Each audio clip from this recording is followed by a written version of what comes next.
space. We were trying to share the show, and if you have joined us, please share the show with your contact. My name is Anthony Sie. I'm the host of the Hour of Politics on this network focus on Liberia. Today is a special edition of this program, the Hour of Politics on this network focus on Liberia. In the house this morning, Minnesota time, we have the man Joe Jackson, Chairman Emeritus of CDC-USA, and we also have in the house Flomo. Mr. Flomo is the host of the Liberian Destiny Debaters. These two gentlemen are here in this special edition of the Hour of Politics to discuss key national issues.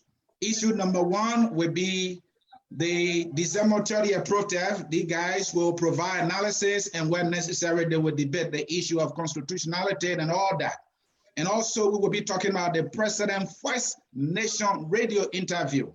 We will be going into that. The president make a lot of news there. These guys will also have an opportunity to analyze and also debate as possible. We will also talk about the leak audio and also a press conference in which the chairman of CDC, Bomba Malu, make a lot of news in which he made recommendations that sound more like somebody in opposition. Folks, the stage is set. Share the show as we welcome the man D-Flow to introduce himself. D-Flow, welcome to Focus on Liberia. Thank you for the opportunity and the time to be here to just share with my fellow Liberians where I stand on national issues and also my understanding of Liberia's politics. It's a pleasure to be with you. Thank you, D-Flow. And we have with us the man in the hot seat, Chairman Emeritus of CDC-USA, Mr. Joseph Tama Jackson. Mr. Jackson, welcome to Focus on Liberia. Thank you for this great opportunity today to come on the show, especially this happened to be the last Sunday of the year to come and talk on national issues that are concerns to our country. You already introduced me, but just for the recording, my name is Joseph T. Jackson. The T is for Tama, former chairman of the CDC-USA. It's a pleasure to be here. Thank you, Mr. Joe Jackson. And folks, the stage is set. We will now go into our conversation here. Gentlemen, the December 30th protest is what's on everybody's mind right now in the Republic of Liberia and also all around the world. Our understanding is that there are international media institutions that have made their way in the nation to cover this protest. This protest is widely reported that some people are even holding their breath. First of all, starting with you, Mr. D-Flow, where do you stand on the 30th as it is affectionately called? Thanks for the opportunity. I want to say Merry Christmas to Joseph Jackson and the fellow Liberians here, and then Happy New Year to everyone in Radio Land. It's an opportunity to be with you guys today to sit in Liberia's Destiny Debaters studio and then broadcast with you so that people can understand me, because at some time when I'm behind the microphone as the host of the show, I don't say a lot of things that I can say maybe when I'm out there in another person's show, right? So when it comes to the 12:30, a few days ago, I told the president I called on him to a dialogue, because I come from the political background where I understand that dialogue is part of politics. It's referred to as the biggest weapon that you have to dialogue with people when they disagree with you. One of the reasons why you have to dialogue is because in politics, your critics are not your enemies. If you see your critics of your adversaries as your enemies or enemies of the state, you are making the biggest mistake. We have gone down this road before.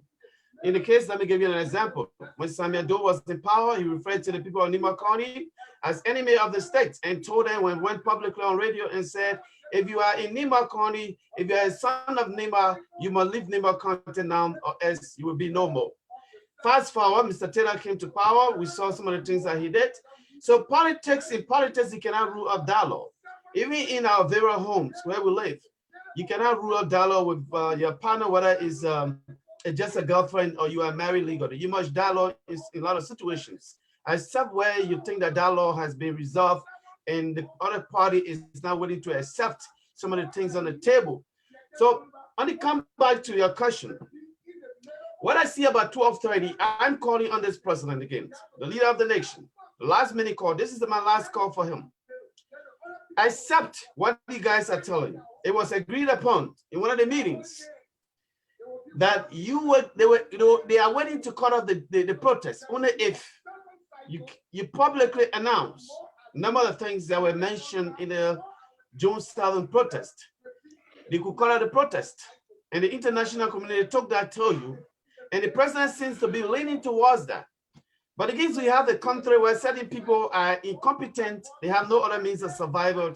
So when they are hired, they always want to push the government to say, you got to stay your toe, you got to not surrender yourself to these people, you can't give them anything. And, you are the leader of the state, even if the president, even if he wants to, right? They will always tell him, Mr. President, you cannot do that, you can't dialogue. But some of them do now understand that dialogue is part of politics. It's one of those things that you have to do. So it was agreed. It was agreed. The question is, where do you stand on the protest? Do you agree? I'm trying to first give you the basic before I tell you where I stand. Go ahead. It was agreed in the president of international community that the president was, the people are waiting to, the COP is waiting to cut off the protests only if the president did a number of things and something. A.B. Darrows also echoed that today. He mentioned that today, and Costa also mentioned that today. Mo Ali did the same. So my position when it comes to 1230 is this. I'm calling on our leader, the leader of the states, to do the number thing. What is number here is, don't think that because you have state power, your state power is greater than the people. No, it's not. It's a mandate given you, but the same mandate that is given you, the same people, some people can rise and remove you. So my position is clear here.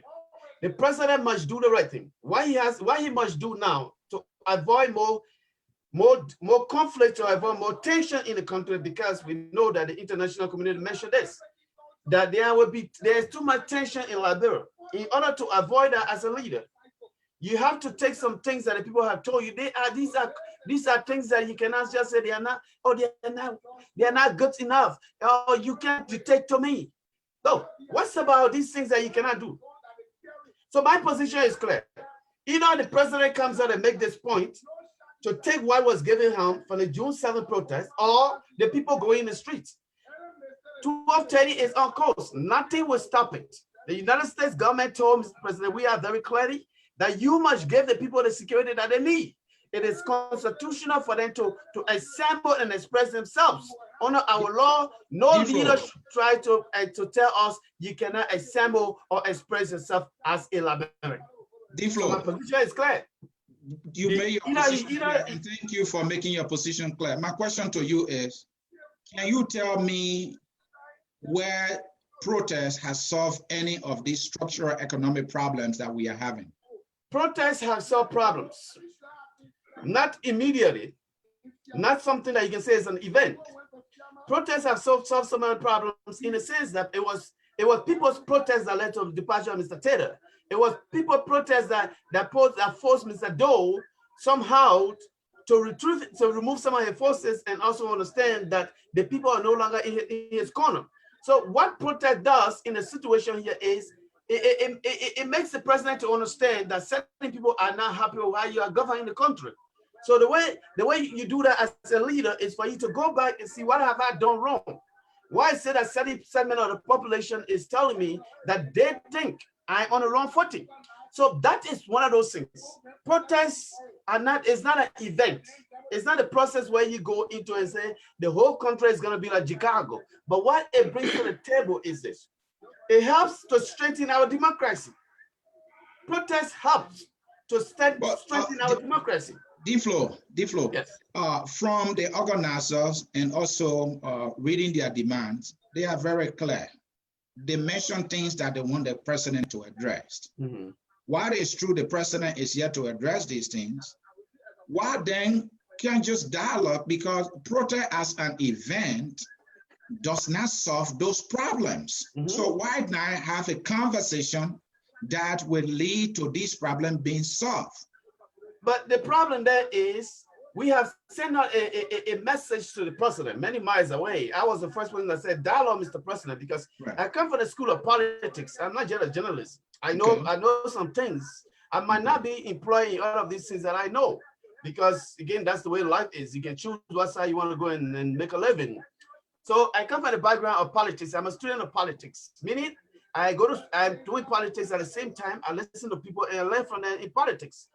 So the president, is up to him whether he wants to listen to Jefferson Koji to keep bringing a toss on the street after giving a we, or it's up to him to keep moving the country in the right direction. The way you do that as a leader is to cool the tension. No investor goes to a country that is tension. No investor invests in a nation where there is quarry, there is confusion every time.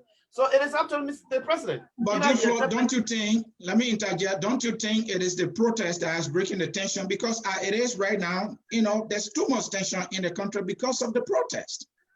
There's too much tension because he started on the wrong footing.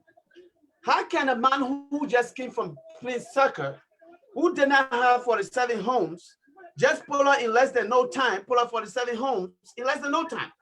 Now, one of the reasons why we knew that something was happening, and Malba Moru himself, where we will talk to later. Yeah, we will get to that later, so keep that. But yeah, the point I wanted to make also the question I wanted to ask is that you talk about why the president decided to build homes upon taking office when he did not do that when he was senator and even playing the very soccer we're talking about. According to Mamba Molu in a press conference that I listened to, not the one we'll be talking about, he said that now that the president is in power, now that security is entire and he's in charge of security, he can use his hard-earned money to build his property. Do you think Mamba Molu is telling a story here? This is what I don't like about politicians. I hosted Mamba Molu so many times on the show, and I hosted Joria just one time on the show here. I don't like when politicians come out to make a statement if to say something or do not see. As a journalist, there are a lot of things you hear, people tell you every day, whether from within the party or outside of the party. So we knew that down the line that Malba Modu was just facing the camera to make the president look good. But in him, he knew that was a different story. But he had to pick the process as if to say, we were just making it look that the president was born to be a corrupt. You were born to steal. That is why he was trying to clear it up, because as a chairman of the party, you are ordained to protect their governing party. But all right, let's go to Joe Jackson. Let's go to Joe Jackson. Again, folks, in cyberspace, if you are just joined us, this is the Hour of Politics with me, Anthony Sear, on this network focused on Liberia. We are now forgetting the chairman emeritus of CDC-USA, Mr. Joe Jackson, is here. Mr. Jackson, the question is, there is a protest that is ongoing. According to our constitution, the citizens of the country have the right to assemble peacefully. Do you agree to that constitutional provision? First of all, before I answer that question, since we don't have this on our topic, let me first of all take this time or this opportunity to again say a very big thank you to His Excellency Dr. George Manawia for the great leadership skills that he exhibited on the 25th of this month by releasing our brothers from Nimba County who were wrongfully imprisoned by the evil President Liberia ever had, Madam Ellen Johnson Sirleaf, a woman who carried war into our country and killed over 250,000 people. And today we are not seeing people on the street demonstrating for what she did. To your question, I do support 100+% of Article 17 that call for a peaceful assembly of the citizen of Liberia. I do support it. Do I in support of the December 30 protest? No, I am not in support of December 30th protest. Why, Mr. Jackson? Thank you. My reasons for not being in support of the December 30th protest is, first of all, let me also say to Heron Costa here that I do appreciate his braveness, his courage for standing up against this government. We need people like him in the country to stand up to the government whenever they are not doing anything right. But the timing of this protest, I repeat, the timing of this protest, Heron Costa, it was not the right time to do it. And that's the reason why take this from me. I do not want any counter-protest. The RCOP that come here with counter-protest, I do not want to see that.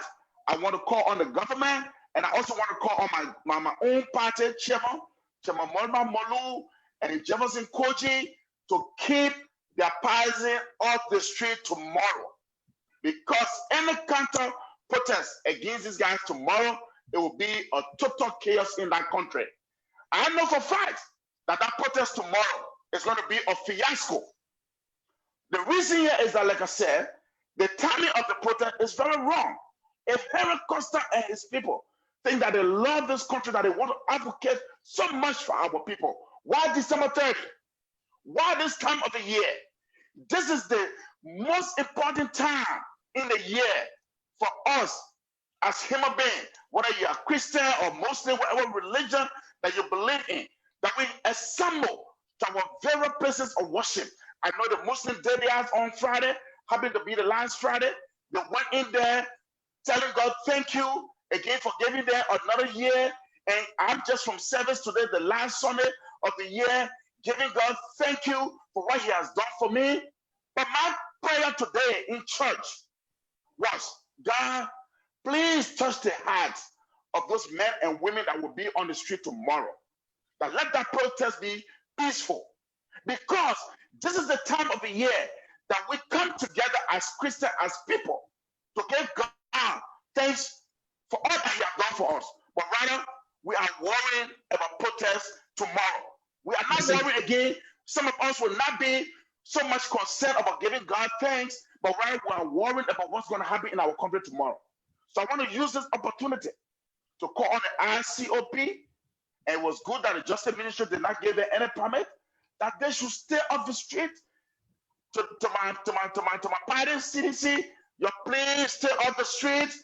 Mr. Mamalu, I know it is not late. After maybe if you listen to me, I want to appeal to you. Please come out and give a message out there that every citizen should stay off the street tomorrow. Because Mr. that Jackson, tomorrow, I'm telling you that it will not be successful compared to that of the June 7th. I'm telling you that because of Mr. Jackson. Yes. Can I do a rebuttal? Hold on, D-Flow, I'll come to you. Mr. Jackson, the Constitution did not specify a date, a time of the year. That's my so point. Why are you saying that the timing is wrong? Thank you. Okay, you see, a lot of times we come up with this Constitution, which is Article 17, that hey, it is your right to assemble. Now, you are asking me this question. Now, should I say to you that, hey, the government also got the right to say, hey, this is not the right time for us to give you permit to assemble? They say in the Constitution that gave you specific date to assemble? I said no. And I said no to your question. No, there is no specific date. I am only saying that the importance of this day in our lives for what God has done for us. I understand Henry Costa is trying to do this thing to strangle this government, economically. Because we know how many thousands, if not millions of dollars that will be lost again tomorrow. We know that. Mr. Jackson. So that's not the point there. Because hold on. Whatever time you're going to host this, there will still be some economic, challenges for the government. But what I'm saying is that there is nothing in the Constitution that says that, hey, you cannot host it on December 30.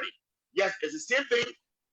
It's not in the Constitution that say, hey, you can host it on December 30. Because the government also have the right to say, hey, we don't want you to assemble on this day. We'll give you the permit. Can you select another day? Mr. Jackson. Yes. Mr. Jackson, you said earlier that this protest will be a fiasco. You seem to be so worried about this protest. So why worry about something that in your words is irrelevant? No, get it correctly. And the recordings are there. I am not worried about the protest. Like I said, I support Liberian Assembly to express their dissatisfaction when the government is not performing. That's fine. The Constitution gives them a right. My concern is the timing. I'm talking about the timing. I'm not saying that, hey, I'm worried. I'm worried about the timing because this time of the year, this is the time that we come together. All right, Mr. Jackson, final question, and then I'll go to D-Flow. Final question, Mr. Jackson, and then I'll go to D-Flow. All right. Over the 12 years of early Justice Salih's rule, the CDC and other protesters consistently without a single permit from the Ministry of Justice.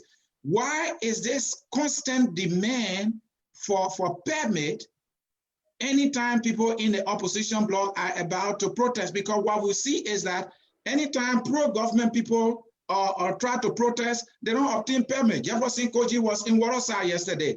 Or the RCOP with Rufus Nivel, they were there the other day. The other concerned Liberians were there the other day. These people did not obtain any permit whatsoever. So why is this government always demanding that the other group, the opposition or people should obtain permit before they can protest? Why is that so? Okay, good. And I was waiting for this question to come on. When you talk about the CDC, look, fellow Liberians, we have to be honest to ourselves.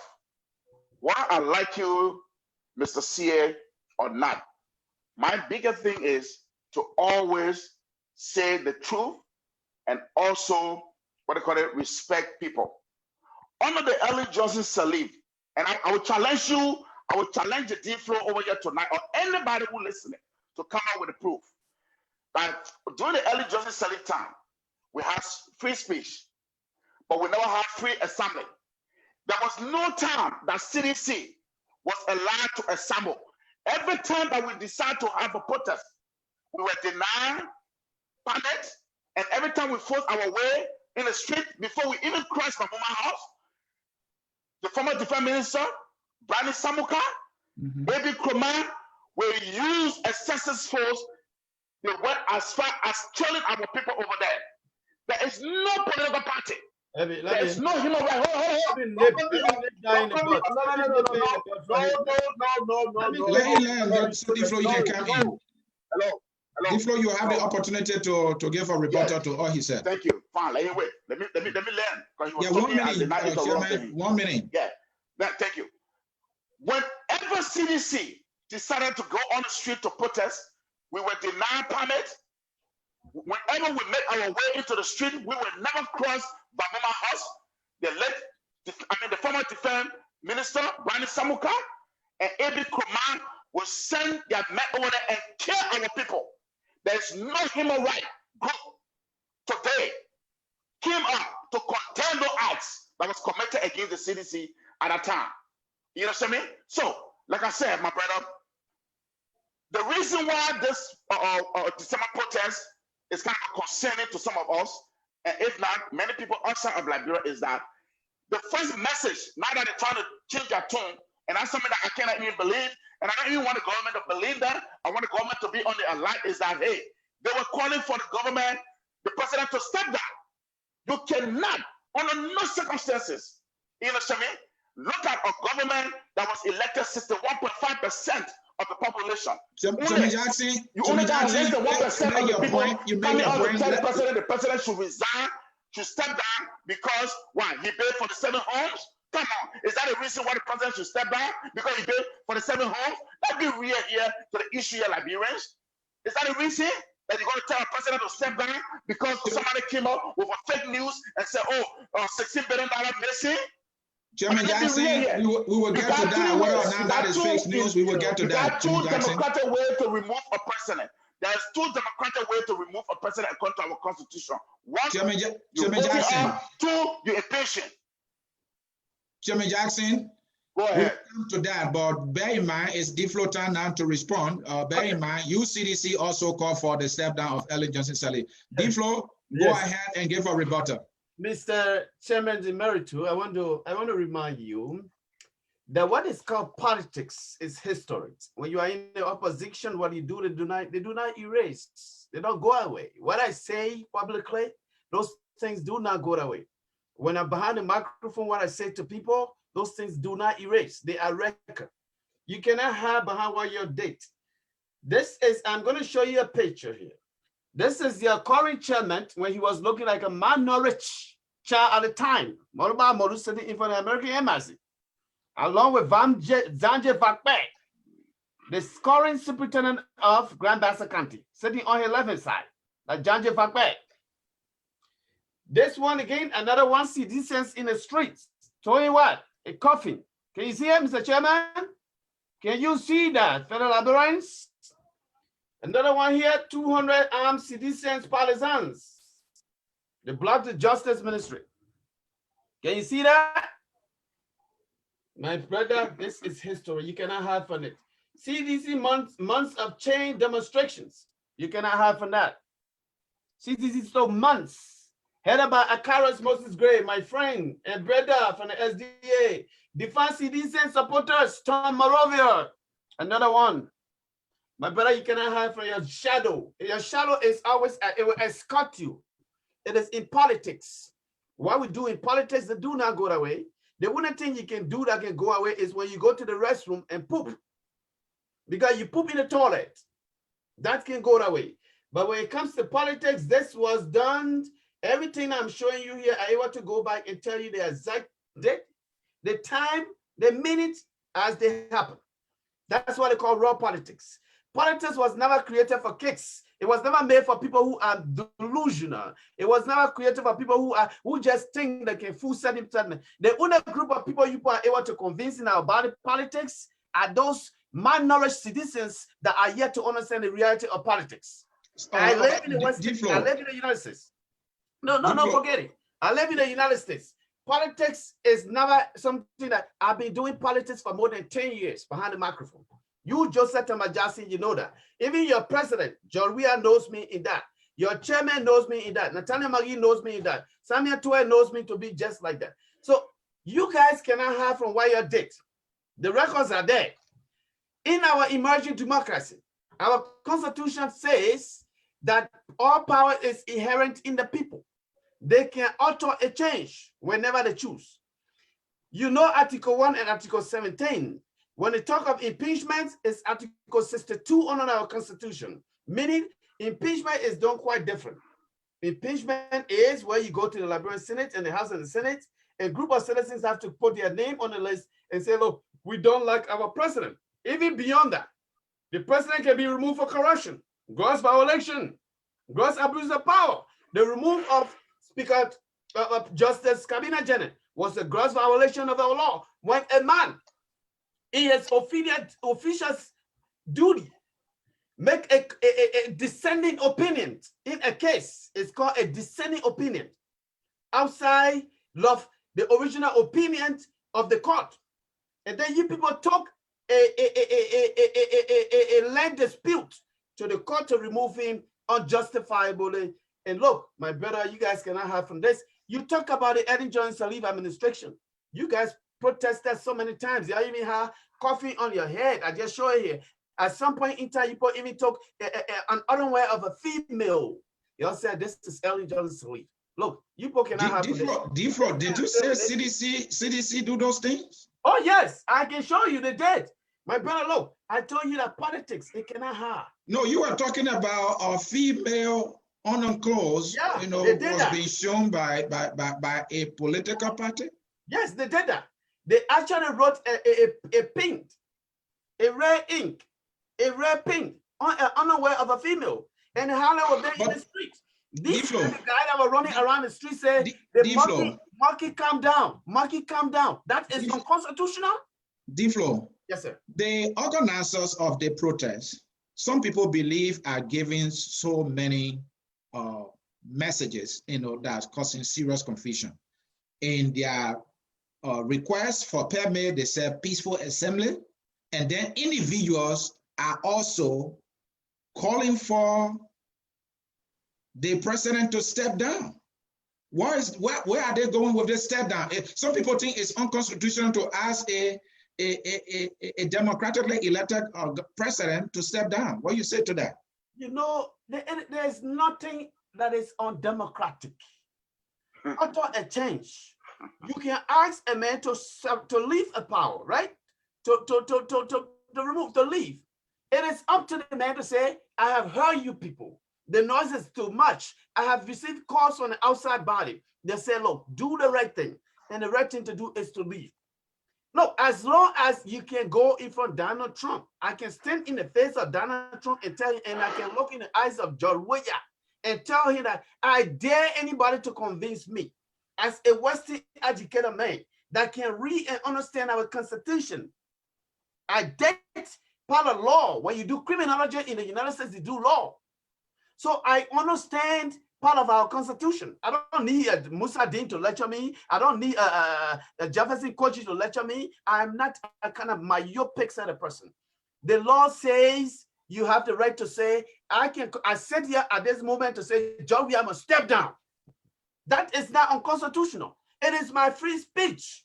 What is not allowed is if I take gun and fire at the executive mansion or his building to force him to leave office, that is what is unconstitutional. But free speech is not unconstitutional. And I said, John, we must resign. Thank you, Mr. Jackson. Let me bring. Yeah, I want to make some rebuttal to what he just said. Yeah, and do this. Give your rebuttal and ask D-Flow a question. Sure. You know, these are some of the problems we got in our country, and they will never be resolved. And I pray that Jesus Christ will come down and help to resolve this thing for us. Because many of the time, you see people on social media or you in a gathering, oh, CDC did this to Ellen. CDC used to do this. CDC had a casket. Okay, let's agree to everything you just showed me pictures that CDC did it in the past. So because CDC did it in the past, so we should continue to do them? Is that the kind of country you want to see? It's democratic. Okay. So you agree that yes, that's the kind of country you want to see. But look, let me say something here, man. My brother. Again, so, like I said, but Chairman Jackson, were you wrong to have protested? No. And like I said, I just told you. I say I support people coming out to protest. I just told you I'm not against protest. Did I? I am not. But what I'm saying to you is that I'm talking about the timing. I'm not against. Hey, the tip are there. People are listening to us. I will support protest anytime.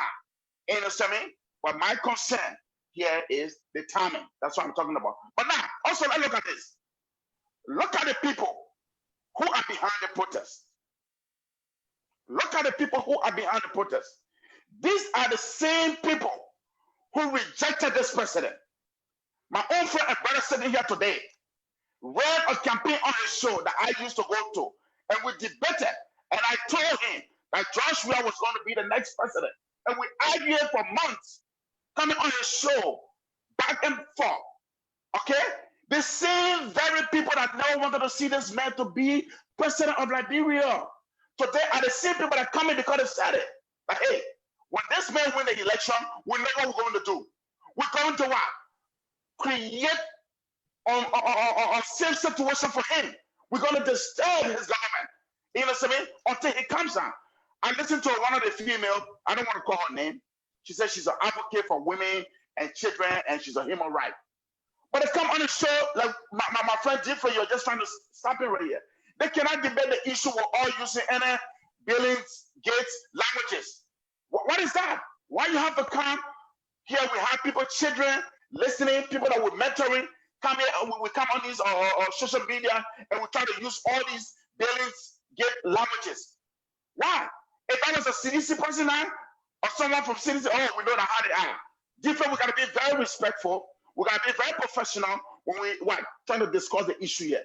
And okay. your question to D-Flow, Chairman Jackson, what question you may have for D-Flow? Mine is English. Mine is English. No. Not only that, you use another word. You use another word after that. That's I said myopic is English word, far-sighted. You're not far-sighted. Chairman Jackson, do you have a question for D-Flow? Yeah. Yes. Right. I just asked you the question. I said, D-Flow, the people behind this protest are the same people that rejected this president from the beginning? And the same people? How can you conclude to say, what evidence do you have? You one of them. My evidence is true. You one of them are against the president. Chairman Jackson, you let me respond. But I was the same person though. You went Liberia and you flew Joseph Braga on a helicopter. I was against so you are the one. I don't even want to call me.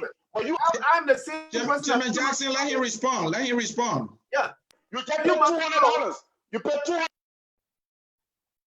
Chairman Jackson, let him respond, please. Few months ago, I was sitting in my corner when they were on their way to Israel. They knew very well that I did not support him, but they called on me, and I supported him for how many months? You have the record. You go check it out. But I am not stupid enough because I have 5 senses and I have 2 lenses The lens on the outside and the lens on the inside of politics. Meaning, I see the reality and I make a choice. Wise man changes. And you know why? I am one of the wise people. D-Flow, Chairman Jackson was trying to raise a credibility question on the organizers of the protest. Do you know these individual organizing the protest to have credibility? Zero credibility. Credibility is a person is a word that you can take the way you want to take it. Okay. Credibility is he's not putting money behind 1230. I put $200 behind 1230. So who has he the credit to say, oh, Costa is not credible? Are you the one paying? He's not eating your money. It's my money. I choose how to spend my money. I earn it. It was not given to me by government. So it is up to me. Wherever I want to put my money, it's my money. You cannot use credibility in that sense. It does not work. It cannot hold. Because what we're saying is that a person, if you have spent towards something, you have spent towards that, but you have not put a dime in, Mr. Jackson. Others are saying, if you look at let's look at the COP for an example. The COP is more like the Unity Party has outsourced his political responsibility to the COP. Yes. Now, if you look at the COP, you have Morley, member of the COP. You have Stephen Johnson, who is the chairman of the COP in the USA.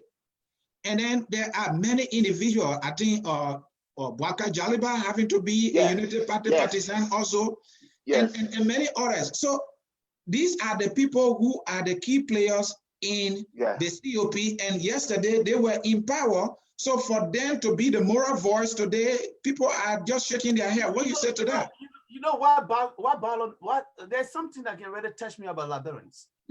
These guys behind the scene, they can tell us that this man has failed. You know, one-on-one conversation, CDC will call us saying, this man that we all brought to power has failed us. But when they come in the public space, they pretend that he's doing extremely well. I'm stunned to hear from Joseph Tama Jackson here. These are people, Joseph Tama Jackson, you resigned from the party for a number of reasons, which I know. No, I now resign from the party. Never resign from the party. Get that correction. What did you do? I resigned as a chairman. Okay, you resign as the chairman of the party. There are reasons why you resign as chairman of the party. Yeah, because I'm in the ministry. Or do you want to discuss? Do you want us to discuss why you resign as chairman of the party? Yes, I can tell you, and I said it. I resigned as a chairman because I'm going for my master in theology. No, that's not the reason. I just tell me that's not the reason. I'm giving you my reason. Then you tell me that's the reason. But the main reason you resign. How can you my reason? You tell me that's not the reason. You want because to my mouth? Behind the scene, why you're discussing, why you're writing on paper. When you're talking about you see, it's different. Okay, can I come in? Hold on, Mr. Jackson. Hold on, Mr. Jackson. D-Flow. Again, folks in cyberspace, if you just join us, this is Focus on Liberia. On our program, The Hour of Politics with me, Anthony Cyr. In this program, we have the man D-Flow, the host of the Liberian Destiny Debaters, is going at it here with the chairman emeritus of CDC-USA, Mr. Joseph Tama Jackson.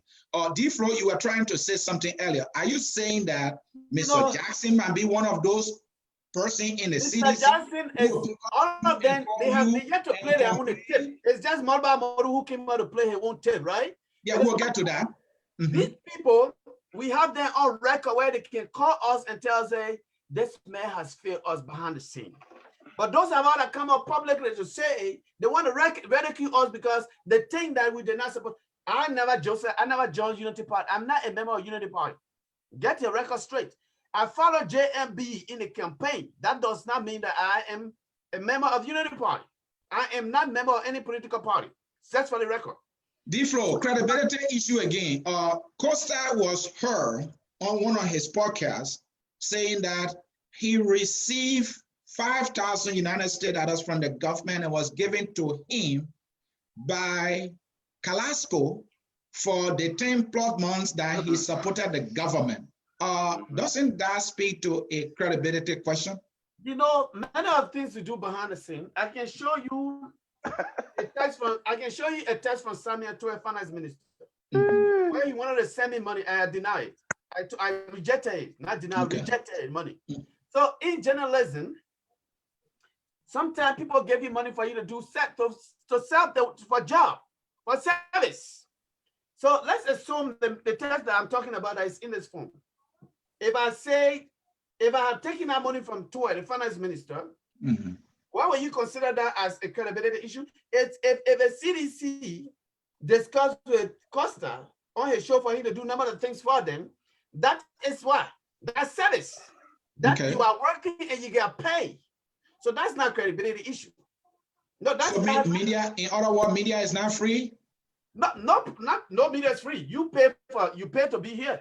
You are paid to you have to pay for your cable. You have to pay for your internet. You have to pay for this I don't know, something that is carrying this, something like nothing is free.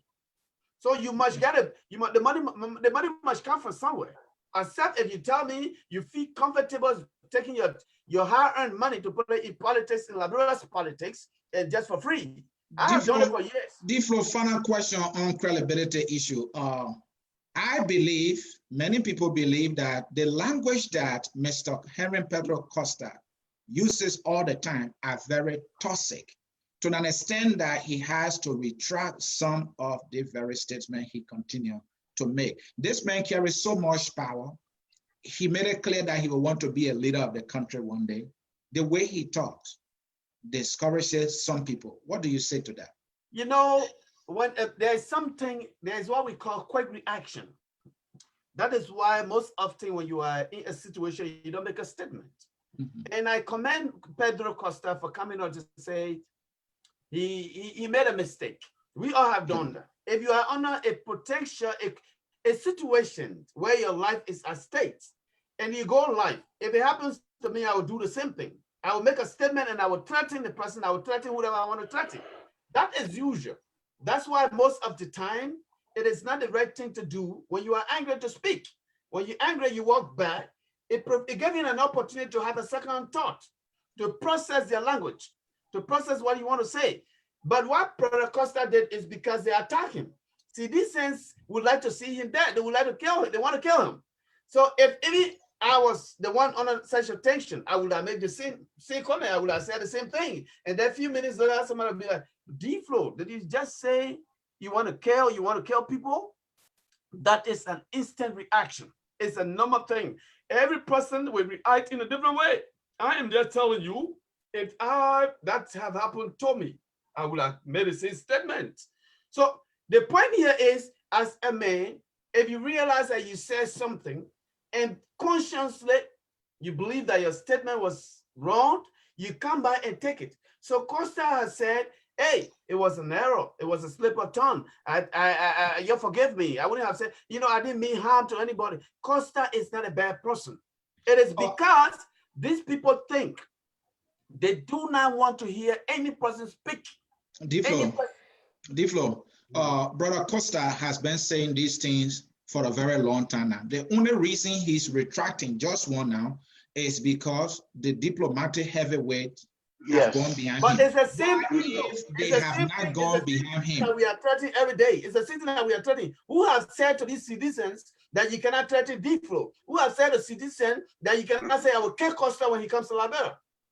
Then it comes to the issue of judgment. You want to be told as a leader that you've done wrong before you can realize that you have done wrong. Why couldn't this man? I just told you, in certain situations, you react quite different. So your reaction will be a moment. It will be a reaction in a moment. So later on, you realize it. When I came from Liberia and cried publicly, I cried for a reason.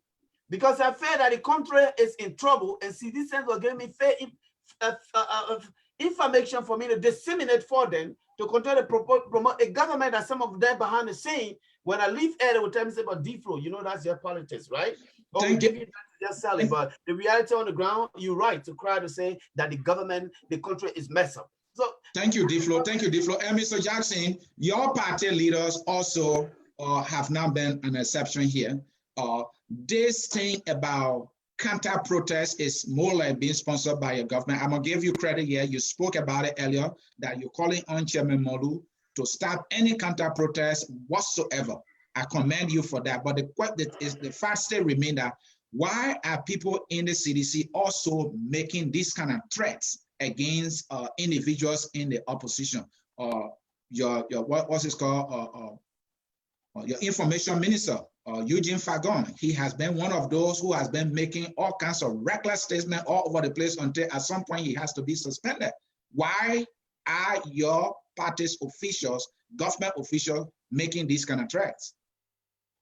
Okay, before I answer that question, let me go back to the credibility issue here. My friend and brother, because he and I, we've been close now for a very long time, D-Flow, you know, for him to come on this show and try to put words in my mouth or question my my credibility, reason for which I resigned. When I resigned, I came on social media and I wrote an official communication to the party hierarchy. I said I was stepping down as the national chairman of CDC because I'm going to do my master in theology.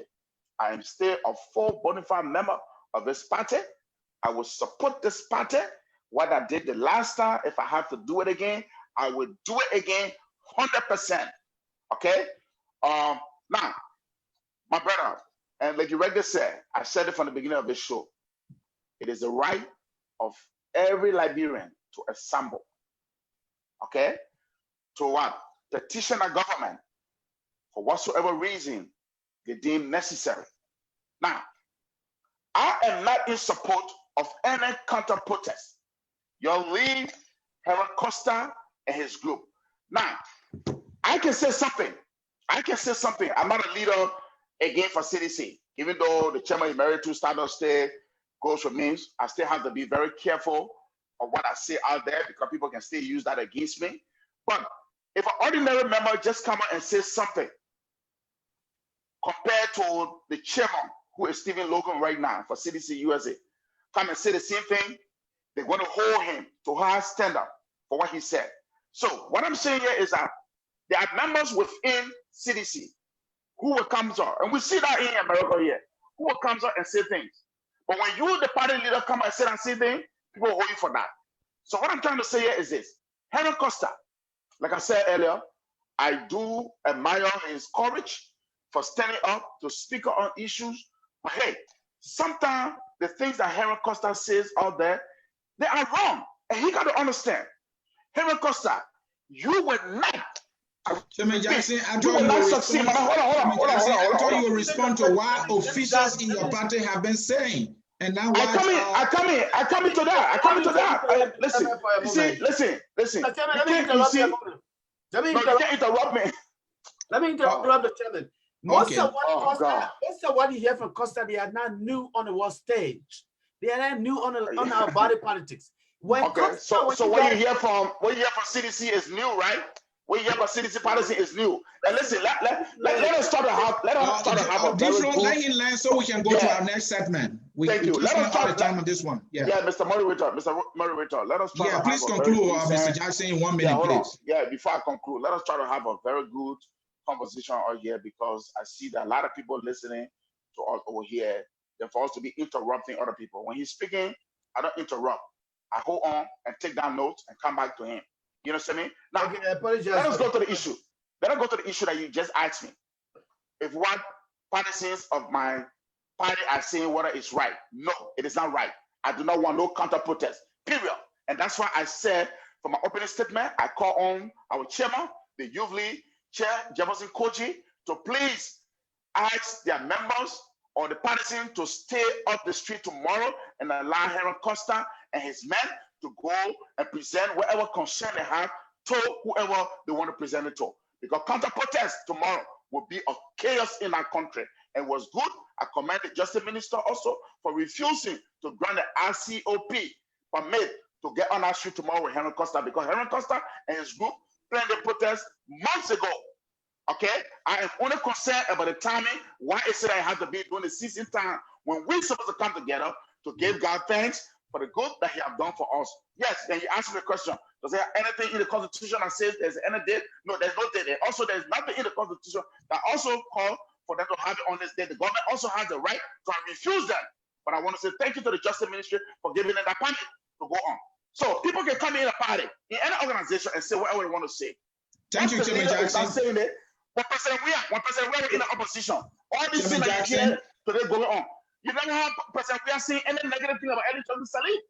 You always praise Eli Johnson Sirleaf. It was the members of the party that used to come up and say all these negative things. That's what I'm saying. Your 1 minute is over. Hold on. Henry Costa is backing down to the statement because when the international community, the diplomat called him, they wanted a clarity from him. And he was smart enough, as he always is, innocently, to what? Withdraw that statement. But just this morning again, Henry Costa released a 5-minute or less than 5-minute video, again telling his men to be prepared for tomorrow, for anything that comes out tomorrow. Is he the one to defend himself tomorrow? That's why we have law and order in our country. He just said the same thing. He said it last time today, this morning, in his video. I don't know whether he saw it before coming on the show. Chairman Jackson, let me leave it right there. Let me leave it right there. D-Flow, make your final point, then we'll go to our next segment, please. It is somehow difficult for me to understand the Chairman Emeritus, because when you talk about this is a season we have to come together as a nation. We have some of you on record where you came to this very show that I'm sitting on in this very place, where you're threatening the peace of Liberia. You said that if CDC is not giving the presidency 2017, here we're going to lose in Liberia. That's not true. Chairman Jackson, you are talking about interruption. Let him land so we can go to the next segment, please. I know, right? And then when you talk about the season of giving, which I respect that and I love that, but take a moment and look at what the president said a few days ago, when he was being very petty, he was being very vindictive. When he refers to Joseph Himabwaka, I have given him everything. I have done everything for him. He's supposed to speak as a leader of the nation and call for reconciliation, dialogue. That is how a leader speaks. A leader speaks in reconciliation and dialogue. A leader does not speak and divide the nation more. And that is what John Weah is made of. John Weah is nothing but a man who is self-seeking self-centered, and a vendetta sort of person. All right, let's leave it right there. Gentlemen, let's go to our next segment. We have a topic to discuss that, and I will come and touch on our topic there. Yeah, again, folks, in cyberspace, we want to say thank you for joining us here on this program, The Hour of Politics, with me, your host, Anthony C. This is focused on Liberia. Yet I focus on Liberia. We educate, we elevate, and we promote all things Liberia. All our programs here can also be viewed on YouTube. Just go to YouTube, type Focus on Liberia, subscribe, click on that little bell, and you will be notified whenever we upload our program. Gentlemen, let's go to our next segment. Our next segment here is the press conference that was held by the CDC, in which its party's chairman, Mr. Mumba Modu, made a lot of news and sounded more like somebody in the opposition. Among many things, folks, the chairman made some serious recommendations. If you look at the recommendations that the chairman made, and you look at the recommendations made by the COP in their petition statement that was given to the government, you will somehow be convinced that it's like Mumba Modu borrow everything from the COP. Just to read a few of them so that we can discuss, the chairman called for a major reshuffle at the most senior levels of government, he said. Then somewhere he said, the government should revisit the harmonization process to ensure that there is equity and clarity. So let's start with you, Chairman Jackson. Your first impression, is it that the chairman was more like somebody in the opposition? I would say no. I would say no. I commended the chairman. I think the chairman spoke my mind. The chairman spoke like a railroading party chairman. That's what I expected him to have done long since ago.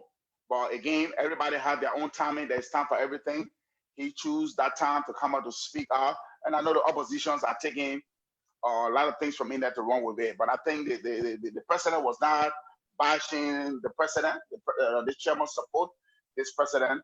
What happened here is that my support to the chairman when he came out and spoke on this is that, look, and I once person since I stepped down as chairman, I think this is my second or third interview.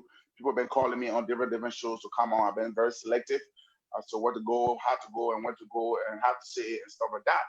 Because a lot of people know my contribution within this party. Everything that is going on today in our country, especially under the leadership of President George Weah, it was caused by President Weah. Because there's nowhere in politics I have yet to come to see anybody to convince me that, oh yeah, it happened in this place. That people who believe in you for the past 12 years, they stood with you, they sacrificed, they made all the, my own contribution, I don't want to talk about it because many of you on the show that listening know the kind of contribution that I put into this party. And then at the end of the year, or the end of the day rather, the same very people who insulted us, who call out names, who label us, and they still calling out the names today. And we see these same very people in the government that we want to fight for. This government is a CDC government. No matter how you take it, how you look at it, how you want to say it, this is a CDC government. The president is the president of the Republic of CDC. This president is the president of the Republic of Liberia. Mr. Jackson. This government is the government of CDC. Yes, so that's what I'm saying. So yes, I support the president. I support the chairman. I supported the chairman when the chairman came out and said, yes, the president needs to bring in his own solution in the government. Because all these things that happen, if we have our own people in government, most of the legacies that came up from the beginning were never going to come up. Because we got a lot of United Party people.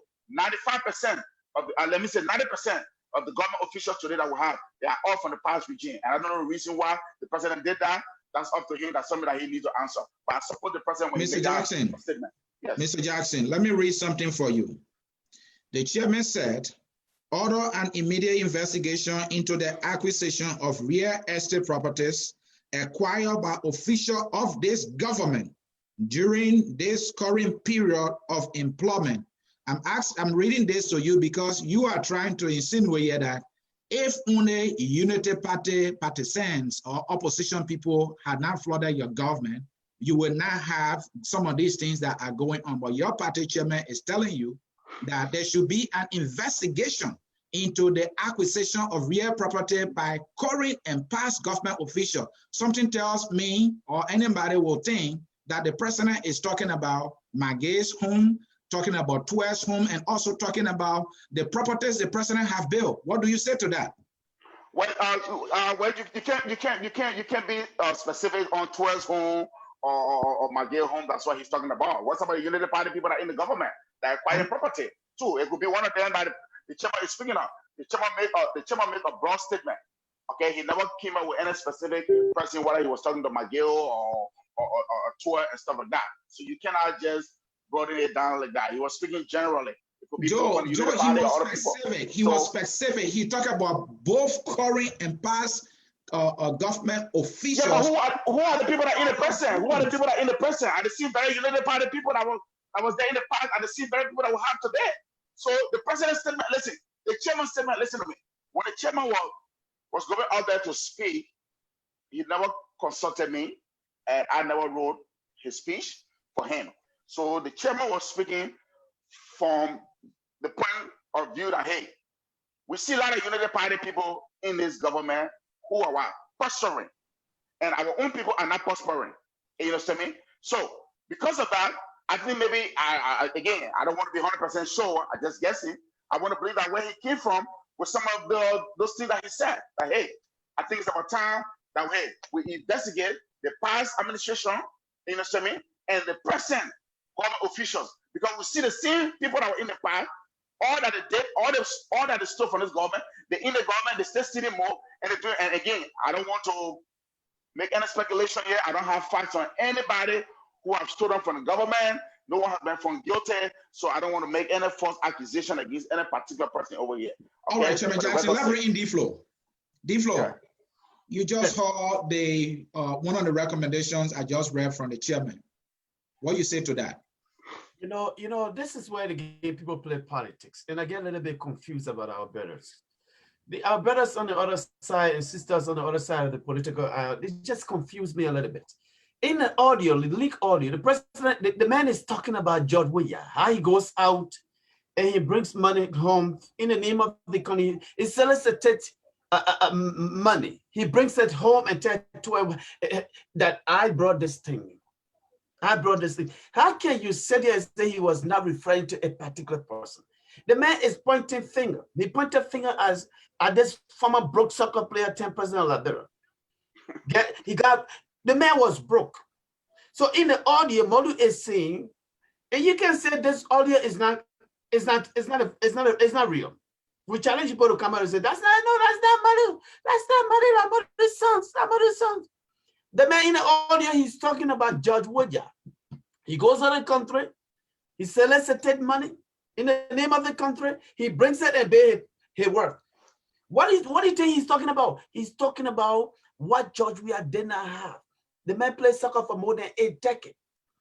He makes use his hard-earned money on good time, on womanizing. And Liberia people fair for him because, again, many of them do not understand politics. They gave him one more chance in life. The man took the chance that he gave him as a means to enrich himself. You want to tell me a man with $1 million? You and I know Joseph Thomas Jackson very well. I know citizens that George Woodya used to call and beg them for money. And y'all say the man was rich. I don't want to start playing some of the recording. Oh, no, D-Flow, did you say the president I said George Woodya used to call in the USA and beg for money? Put me on record.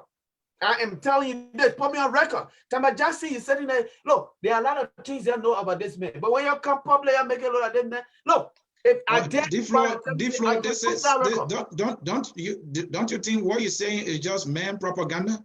Not man propaganda. I am telling you, Thomas Jackson is a man of himself. Behind the scene, you ask about Jackson, don't ask him here because if here you will say that not true. Ask this man behind the scene, you will say that true. D-Flow said it. There are a lot of things. Look, I've been behind this microphone for more than 8 decades. I don't have no reason to go make a story against George Woodya. George Woodya was a friend before.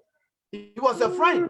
But D-Flow, the president reportedly earned about $85 million during his former career. So how could you say that? How can a man, my brother, how can a man who earned $80-something million, we have his house on 9th Street, a house like that, and $89 million. You have $89 million in the bank. If the man had $89 million in the bank, why is it that he was calling people in CDC to put money in their account in GT Bank? And I challenge him to cancel a lot D-Flow. D-Flow, maybe the account you're talking about, or maybe that's the account of the party, and the president as a protocol leader was encouraging people to make their contribution to the party so that the party can be funded. I said the president's personal account. I'm not saying CDC account. Chairman Jackson. When we let me make some rebuttal on that. Yeah, Chairman Jackson, D-Flow is throwing a lot of things out here. Let me make a rebuttal on it quick. I hate when people come on and just make regular statement on things that they don't have no facts on. This is a man who God has blessed and make him to be a superstar in his career up to now. There is no one has ever broken his record. No one has broken this man's record that he set in the wall in his career as a soccer player. You're speaking in the past. Does that mean that's glory? That's past glory. That's past glory. D-Flow, please don't interrupt Chairman Jackson. Chairman Jackson, you are protected. Mr. Host, listen to me, man. Hey, you are protected, Chairman Jackson. You are highly protected, Chairman Jackson. Because I will not want to continue this conversation when I bet Chairman Jackson, you are protected. You are protected, Chairman Jackson. Go ahead. Speak and you try to interrupt them, you make them to lose that process, that thought processing. That is true. Chairman Jackson, go ahead. It bothers me so much to the extent that when I hear people who don't know this man personally from anywhere and say this man was broke. When in his career as a soccer player, the only soccer player, the record that he has set, there has been no player who has broken this man's record up to this point. And you're telling me that President Woodya is broke. Let's agree, for argument's sake, that President Woodya don't have physical cash, he don't even have $1 million in the bank again. But just for the fact that this man played with his friend, professional players, like I know you over the Anthony Shea to be my friend. We work in the same area. If I went bankrupt today, and I would say, oh yes, I can call on Anthony Shea for Anthony Shea to help me up. Come on, people, let it be real to ourselves. This is a man that had over or who in Florida that costs more than 300,000, and you're going to tell me that he's broke? This is the man who and his wife in the Queens, go to Queens, they have a restaurant there, a 5-class restaurant, and you're telling me that this man is broke? Come on, you got to give me the definition of broke. But anyway, all right. Chairman Jackson, this thank you. Hold on. He said something. That this president was calling people around to beg for money. Oh man, D-Flow, man. D-Flow, that's going low below the belt. Yeah, to sit down about a man who was a peace ambassador for UNICEF, a peace ambassador for your country, Liberia, that he went broke. President, we are broke in what term? It's relative. Now, maybe you'll say, oh, he's not receiving the millions of dollars that he used to receive. I agree with you. But I say you right now, if you were to go into George's account today, you'll find nothing less than $5 million in his account. Mr. Jackson, there's a 17-year-old son making millions of dollars, and you call him broke. Come on, man. Mr. Jackson, sometimes you have to pay attention to when we're calling your attention. I have to moderate. I want to ask you a question. There are records of people who became rich and then became broke. I agree. So what you are saying is that you're trying to suggest that in the case of Wia, there's no way he could have, gotten broke, or there's no possibility that somebody can get rich and acquire all these things you need and not go broke. Mr. Moderator. Yeah. The word broke is relative, and that's what I said to my man D-Flow. And I will say this to you: if President Wia was broke, this man was the highest giver of scholarship in Liberia before he became senator, before he became president. Then the government of Liberia, the records are there. Go to the Continental University, they make the highest student on scholarship. Joe, let me push you again. So is he broke? Let me push you again, Joe. Yeah, Chairman Jackson. I can do that. Chairman Jackson, let me push you again. Got the highest student over there going on scholarship on him. Is that a program I can do that? Chairman Jackson, may I push you again? Push me. In 2005, when President George Weah declared his asset, he has less than $500,000 in his Manhattan bank account. In 2011, he declared his asset again, and he did not have that much money. He didn't even have $1 million. He didn't have $250,000 in his account. So coming to 2021, one would think that he got broke because he even refused to make his asset public as we speak. Doesn't that speak to somebody who is ashamed to declare his asset? Okay, you see, and these are the false information that people carry around. I don't want to be specific to you. And this is wrong. And this is the same thing that happened with the $16 billion today, that we see people still going around that there's a $16 billion that is missing. There is nowhere in the Constitution that says that you should declare your assets and publish your assets. And people like you and myself, and why who knows, hold on. Mr. Moderator, do not interrupt me. No. People like you and myself who knows better to educate our people, we are not doing it. But we're giving false and misleading information to the public that this person did not declare his assets. President Wia did declare his assets. Did he publish it? It was not his responsibility to publish his assets. You got a president of the world. But it was his responsibility when he did that in 2005 and 2011. Does that mean that he can be president?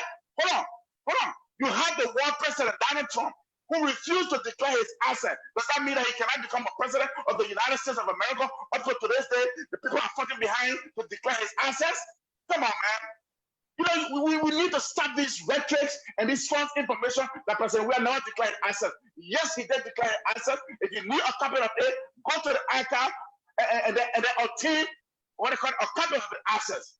Chairman Jackson, the question is, why is Mr. Wia, the president, refusing to make his asset public as he did in 2005 and 2011? Because now he chose not to make it public now, but he declared. He declared. He's not under obligation to publish it. Donald Trump, the president of the world, did he declare assets in this country? Was he elected as president? I'm going to establish some of these stuff there. Don't put some of these cheap propaganda on here. Thank you, Mr. Our people who are blind to what is going on and want to believe these things there. Yes, Mr. Jackson, thank you. President Mr. Weah Jackson. declare his assets, but it does not have the right to publish that. If you want them, you can go and obtain a copy of it. You answer the question, Mr. Jackson. Thank you. It's not a crime. Mr. Jackson, thank you. Thank you. He answered the question. D-Flow, your rebuttal. You know, when I listen to Mr. Jackson, I'm a little bit confused about these people. Confused on what? Mr. Jackson, please do not interrupt. What I'm confused about is where in the world a man is going to have millions of dollars in the bank and want to a poor, destitute man like me, born in Monrovia, grandfather from Bokonima, grew up in Lofa County, Zulu town, and asked me for $100. I've never heard of it. I have never heard of such thing. You just put the microphone, Mr. Jackson. I did that because I don't want him to interrupt. I have never heard of such thing like that, because when you have millions of dollars in the bank, you are the one that's supposed to be helping the poor. But if the poor is helping the man who is rich, then we should have to question. But let's move forward. If the man have millions of dollars in the bank, to tell you that the man is a dishonest human being, as a lawmaker, senator in Liberia, he said he earned what? $1,000 a month. Just because he didn't want to pay honest child support. To get an honest child support to the child that did not come in this world on his or her own.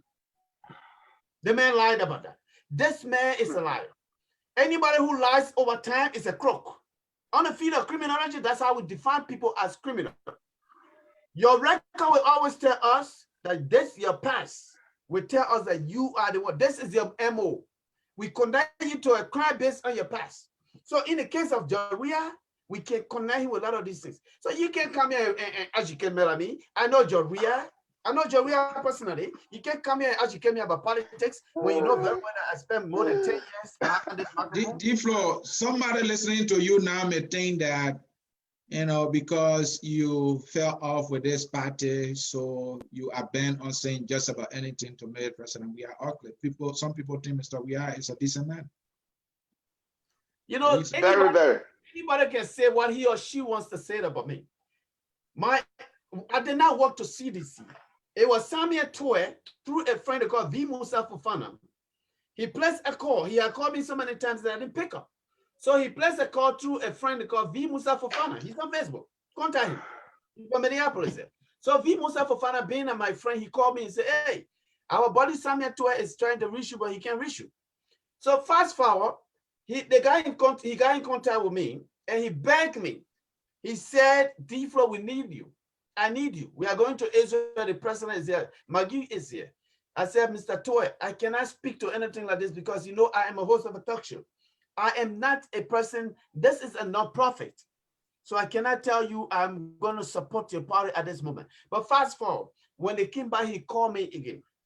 They begged me. I don't work to a political party because I have no interest in becoming government official. I have no interest in ministerial position. I have interest in going to the soil and becoming a farmer. That's what I'm interested in. That's what I did in Lofa County. My adopted county is Lofa County. I was born in Maserado. I was born in Maserado. One of the things that we Liberians do not understand, and this is why I want to make public here. Where you are born, that's your county. My daughter was born in the United States, so she's an American. She cannot say she's a Liberian. But many Liberians, they compare where you grew up, where your father came from as your birthplace. No, I was born in Maserado. I am not a Lofen by birth. I was born in Maserado, so you can count me with Maserado. I was born in Cali Hospital. Not because my grandfather came from Bokonuma, so you can say I'm from Bokani. I must connect myself with Bokani. I have the right to say I'm a Bongi. I have the right to say I'm from Lofa County because I grew up there. Part of my life, part of my upbringing came from Lofa, but that does not make me to be a Lofen. But fast forward, I hate when these CDCs come public and they just lie. This man was broke. Y'all need to admit to this. Some of you had to put money in their back pocket. Y'all know it, and we know the story. We know. All right. Let's leave it there. Again, folks, in cyberspace, this is focused. I need a report. I need a report of politics with me, Anthony Sie. Again, this is focused on Liberia on our program, The Hour of Politics with me, Anthony Sie. Today we have in studio Mr. Joseph Tama Jackson, who is the chairman emeritus of CDC-USA, and we also have the host of the Liberian Destiny Debaters, Mr. Flomo. Gentlemen, let's move to our final segment. We can go back and forth there. In our final segment, gentlemen, we will be talking about the leaked audio. In this leaked audio, the chairman of CDC-USA was heard saying a lot of things. And this audio is even broken into episodes. So let's start with episode 1. And Mr. Jackson, you start first. In episode 1 of the leaked audio, Mamba Molu said, the president program might go to this. Mr. Say, part of this, you must play the audio. You know, play the audio because somebody sitting there, they will say you're lying. You can, my man, you lie. See, these sense are people you can tell us that you can tell us the person why they will say that. Man, we can't have a conversation like this where man will tell you what to say and what not to say. D-Flow. I'm a This is not your show. D-Flow, this is not your show. When you get on your show, you play it. The man got different ways. Can I proceed, please? In episode 1 of the audio, which can be seen on YouTube, Chairman Molu was heard saying the president program might go to disrespect the VP and have her removed. Bear Twewe want to be vice president. In fact, Samuel Twewe want to be president. Twewe is the most hated person in the government. The change has been thwarted in just 2 years. I am tired of defending these people. Chairman Jackson, these are the words of your party chairman. Do you think he's lying? You see, first of all, before I answer that question, please let me just make a rebuttal to something my brother said about the president quickly, and I would just give me 30 seconds. You know, D-Flow, as I sit here and I listen to you making some of these false accusations or allegations rather against the president, I mean, it buffers me a lot, and especially knowing who you are, it scares me now that I can even confide in you or I can even have a conversation with you. Because if you would tell me that, oh, President Weah is broke because he went to you and asked you for $100, that means that he's broke. I mean, that's being very low. So it means that I can never be in any kind of financial situation and I call you as a friend to say, oh, D-Flow, please give me $100 because you want to tell the world that, oh, President Jackson asked me for $100. And I think that is very bad. Those are things that, look, we need to be very mature enough, you know what I mean, and respect people's privacy. But that is wrong, and that's something that I against. I just want to bring that out to you. Now, again, like I said earlier, everything that is going against this president now, he calls of everything that is going against him. Now, what the chairman said in his tip, I was not there. What's it called? But these are conversations, you understand me, that many CDCians, especially the disenchanted CDCians, are saying behind the scene. And the president is aware of that. And I'm going to come in. When he came up and they asked him the question, and he said, oh, these are things that we all say, including yourself. But you just have to be very careful of your surrounding. Like my brother D-Flow right now, I got to be very careful what kind of conversation I have with him. You know, you just have to be very careful of the people that come around you. There are a lot of people in the party who are not certified. I will be honest with you, you know, including myself, with the way the president handled the party. I can defend this president when it comes to the government, but with the way he treated the partisans from the party, that's something that I cannot defend this president. Because you will not have people who struggle with you, who believe in you for the past 12 years, you know what I mean, and make all the sacrifices to get you to where you are. And you just get there and listen to people. Every snow that come to take, say, oh, my man, the people there, the government, my man, that CDC government, don't bring them. Today, every snow there are the advisor to this president. There's no one CDCians who is advisor to this president today. You bring in people from outside who don't know the structure of the party, people who suffer for you. They don't know us. You understand me? So when we go around you because they don't know us, they think that, hey, some of us going there to go back for a job. Mr. President, you know me. And there are many other citizens, you know what I mean, who are not doing this for a job. But also remember, you know what I mean, this is the CDC government. Citizens should have given the first preference in this government than anybody, because we have more qualified people in this government than the people that you have in your government today that would have ran this government for you successfully, Mr. President. So yes, the chairman said some of these things. I know he said it out of frustration or of anger, but is that something that he really meant to destroy the president? No. Now, it is not late. like I said, I think on your, was it on your Chairman show? Jackson, my question was, did the chairman lie by making this statement, or? Well, I can say the chairman, yeah, listen to me. I will not answer yes or no to that question. Like I said, the chairman, I mean, we want to be having a conversation and, you know, talk just come on as men, and people just say some things like that out of anger and frustration and stuff like that. So I'm not going to answer yes or no to anything over here. What I'm telling you is that, look, all these things were caused by the president, because if the president was going to bring in his own people from the beginning of the whole process, all these things we're talking here today were never going to happen. Because number one, look at what Henry Costa is doing today. No citizen today can come out to attack Henry Costa. Why? You think that we don't have anybody? But everybody just relax, give Henry Costa the chance to do whatever he wants to do. You see? Because nobody Thank you, wants to come Chairman out. Jackson. Thank you, Chairman Jackson. Thank you. D-Flow, you heard what Mamba Molu said in season 1, episode 1.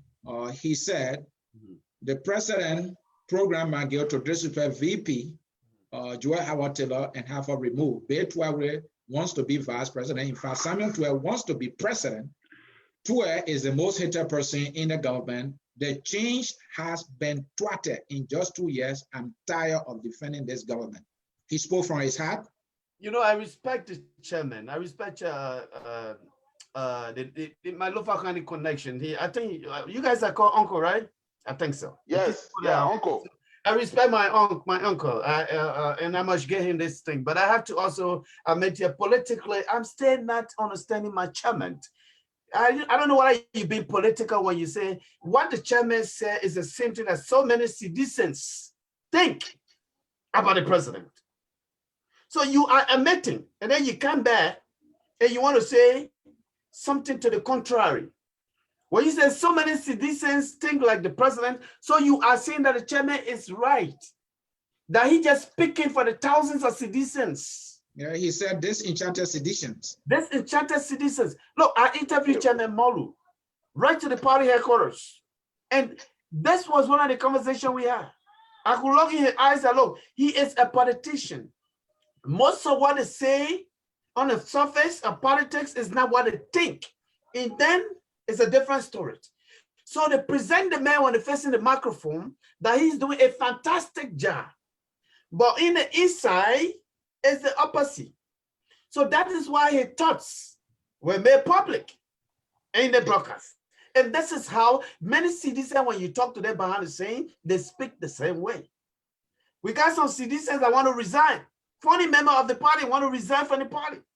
But we said to them, we are not going to bring you in the midst of this political step down. We're not going to bring people there.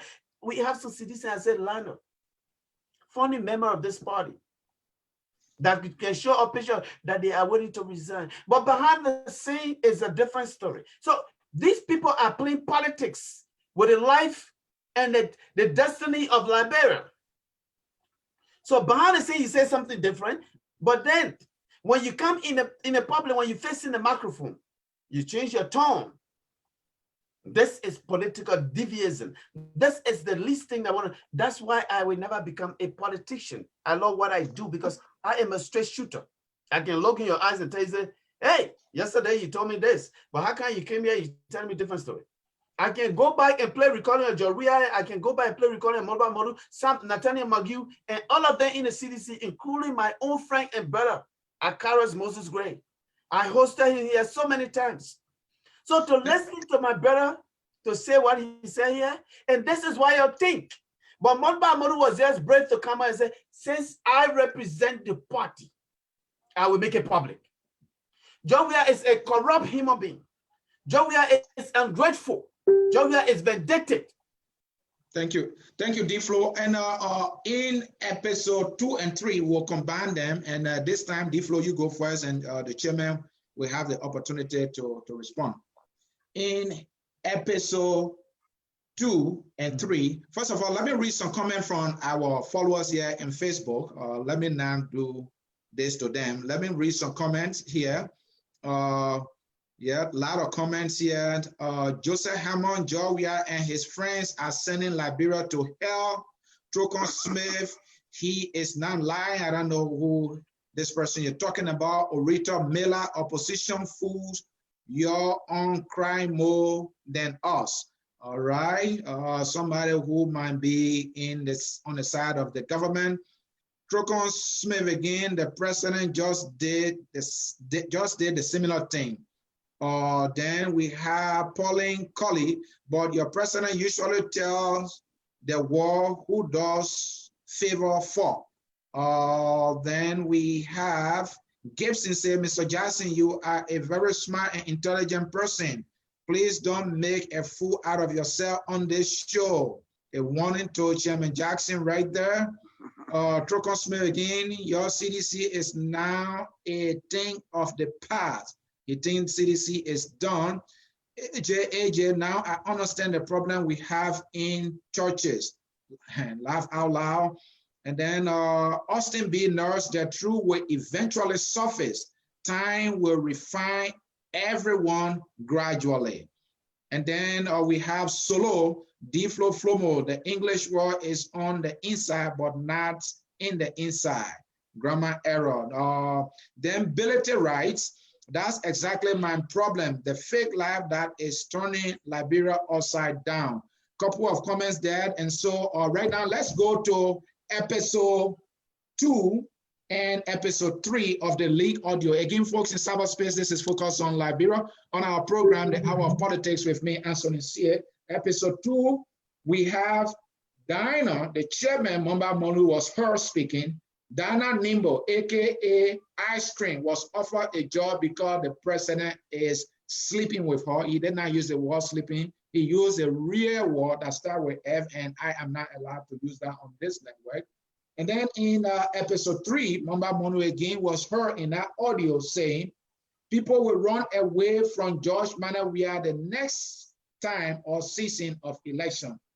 The first law was here, Monserrato County. The president is destroying the party. D-Flow, you go first, and the chairman will have the opportunity to respond. You know, we can go back and forth.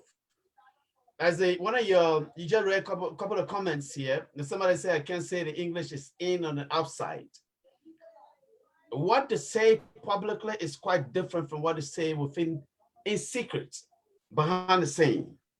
So when you hear about the chairman talking about, this is something that Joria has done over time. This is not the first time. We don't want to pinpoint people that in government that Joria gave them position because he dictated them. I don't want to go into that conversation, but the chairman's emeritus, my uncle here, he knows very well there are people in government that slept with Joria today. And that is why they got the position that they have. I don't want to name people, but he knows it. D-Flow, are you a coward?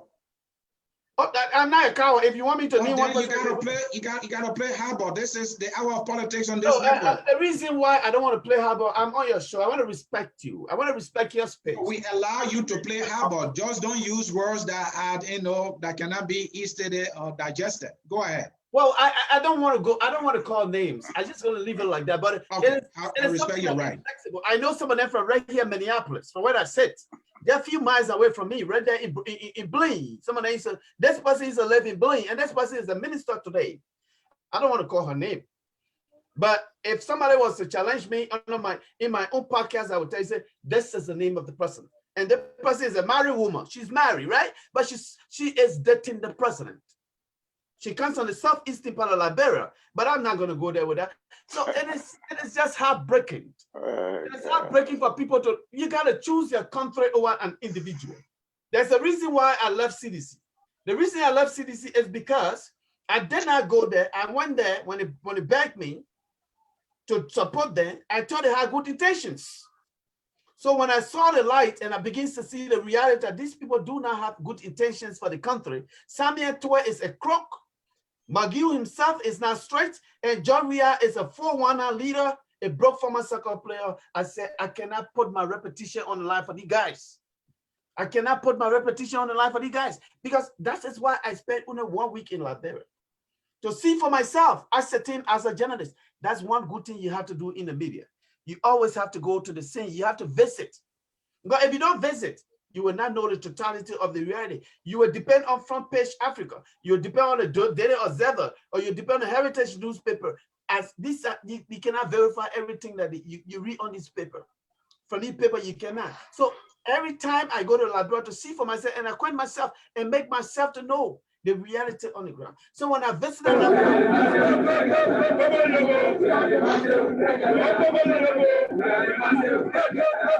you gotta meet them. That's for you. It's not from me. It's coming from you, D-Flow. I just muted you and I couldn't hear it. All right, folks, in cyberspace, this is focused on Liberia, and we are, D-Flow, you think it's coming from me?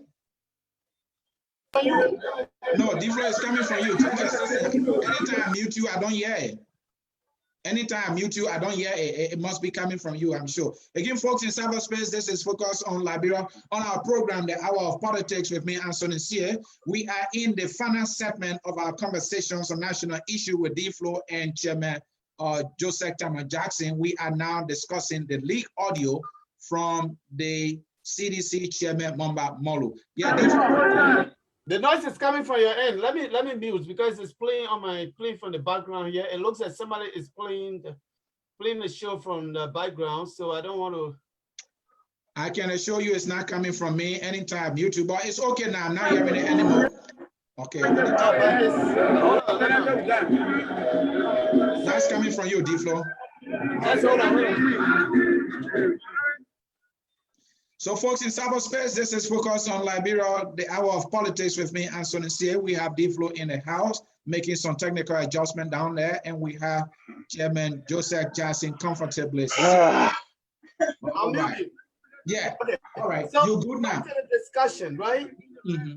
I don't like this deceit of politics. That's why I say I would never work in government. I don't intend to work in government. I don't want to work in government because when you tie yourself into this whole thing that you have to be loyal to your party or your nation, this is why some of us come in to say to the Liberian people that I have said this over and over, that I don't intend to work in government. I'd rather go back to the village where I grew up or somewhere that I can just participate and help the country move forward. So being that person and having that set of mind, I am not loyal to a single person. So it is just not hard, it is hard for me to believe that what many of them know the very well that is the reality. Think about this. The man comes to power. He tells citizens, said, this is not your government. I will not reach out for the government. But he is handpicking few people from the Southeastern, die-hard loyalists, because he's loyal to the Southeastern. He's loyal to the Crown people. He's loyal to the Sapo. He's loyal to the crew. He's loyal to the Grobo. D-Flow, let me put you on that one. Are you saying the president is a tribalist? He is more than a tribalist. Do you know? Yeah, do you know that the president got people around him, especially his advisors? The president advisors, if I can remember, we have Charles Bright, we have somebody others people think is a crook, Emmanuel Shaw, another person some people think is a crook. We have Chairman McGill, who is now also from the Southeast, and there are many people that are in the government who are not from the Southeast. So for you to say that the president is a tribalist, some people will not believe that. Oh my brother, a blind person would not tell that the man is a tribalist. Look, a leader of a nation, your greatest weapon is to unite your nation. You must speak to the nation. You must speak like a leader. When you speak in a term where you look down on a particular segment of the population, those from that population will not respect you. Let me tell you, there's a reason why you see Molba Molu, you see Honorable Akalos Gray, you see T. Thomas Fala. There's a reason why. These high guys have come to the conclusion that this man is more focused on the eastern part of Liberia, let me say the southeastern, than the entire country. Molba Molu is from Lofa County. Thomas Fala is from Lofa County. Akalos Gray is from Grand Kedmore County. Look at the appointments. Many of them are Southeasterner. Many of Jawias, the man is a completely tribalist. He's a tribalist. He's interested in a Southeastern government because he thinks that they will protect him. But let me make this very clear to this president. The population of the southeastern Liberia, they don't even match Nimba County. They are not even close to Nimba County. You are bringing the country to a serious political problem. And let me bring this bell into the heart of citizens. Those citizens that are yet to believe this. Liberia belongs to all of us. The mindset that you can come live on Facebook and begin to tell us that you will kill us. We will know who born dog. Dog born dog. My mommy is a human being. She born me. The same way you can come and think, say we don't have people. I am capable to put men on the street. I am capable to put men on the street because I have people in Liberia that believe in me. I have people in Liberia that believe in me. They might not be equal to that thought. Jefferson Koji. I hope we can talk about Jefferson Koji. D-Flow, before we go back to Chairman Jackson to respond, this thing is not new in Liberia. And before I can make the point I want to bring, let me say this to you. George Weah, you know very well, he came from the football arena where he was able to captivate the minds of Liberians, young and old, with his talents. And that's how many people came to the man George Weah. George Weah upbringing aligns with most Liberians. Most Liberians are poor. And so for him to have come from nowhere to somewhere and reach the highest level of political leadership, that is why people are connected to him. And it's not because of him being cruel or whatsoever. But the point also is that if you are saying he's doing this, let's look at the Ellen. Ellen Johnson Sirleaf have her sons in government. Tobo also did that. So if anything you're saying is true for the sake of argument, this is not new, isn't it? It has taken a different turn. It has taken a different speed. The speed at which we are moving with this. When you talk about Ellen Johnson Sirleaf brought her children, these are people that were qualified. But let's take, for example, let's take one person in government. Okay, let's take one person. Let's take the Deputy Minister of Information, for example. Eugene Lamy Fargo, who used to come to this very show, begging me for the post. What qualifications does he have other than being a big mouth man? Does he know media? Louis Fargo is not a journalist. He's a former talk show host, a Facebook talk show. He has no understanding. Was he not the one that said they had a raid arrest from the court for Pedro Costa? It turned out to be a 419. George Weah has a bunch of unqualified incompetence. He is incompetent in fact. All right, D-Flow, thank you. Let's go to Chairman Jackson. Chairman Jackson, the question we started with, remember now, Chairman Jackson, we are on the episode in the lead audio, and we are on episode 2 and 3, in which Chairman Molu was heard saying Dana Nimbo, aka Ice Cream, was given job because, according to him, the president is sleeping with her. And D-Flow here said he can point to example of many other people that the president appointed because he's dating them or dated them. And then in episode 3, Chairman Molu also said that by this time, next election, people will be running away from President Weah, and President Weah is even destroying the party. What you say to that, and then respond to all the things D-Flow said. Go ahead. Wow, I thought the program ended because I thought I was just a spectator. He spoke for over 20 minutes. He spoke for over 20 minutes. I hope I will get that 20 minutes to the speak. But my brother, look, let us be honest. Like you read this asking a couple of questions at the end of the day. You know, I don't want to sit here and make any false statement of something that I don't know of, that the president is sleeping with ice cream. No, I do not know of anyone. I repeat, George Weah and myself, we were not like that. During the election, we came close. We met, we talked, we ate together, and that was it. We never hang out. All the time I stay around him, I've never heard him talking about another woman.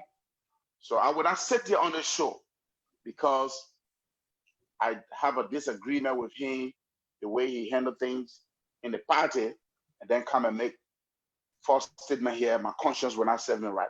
I do not have no proof on that, so I cannot elaborate on that.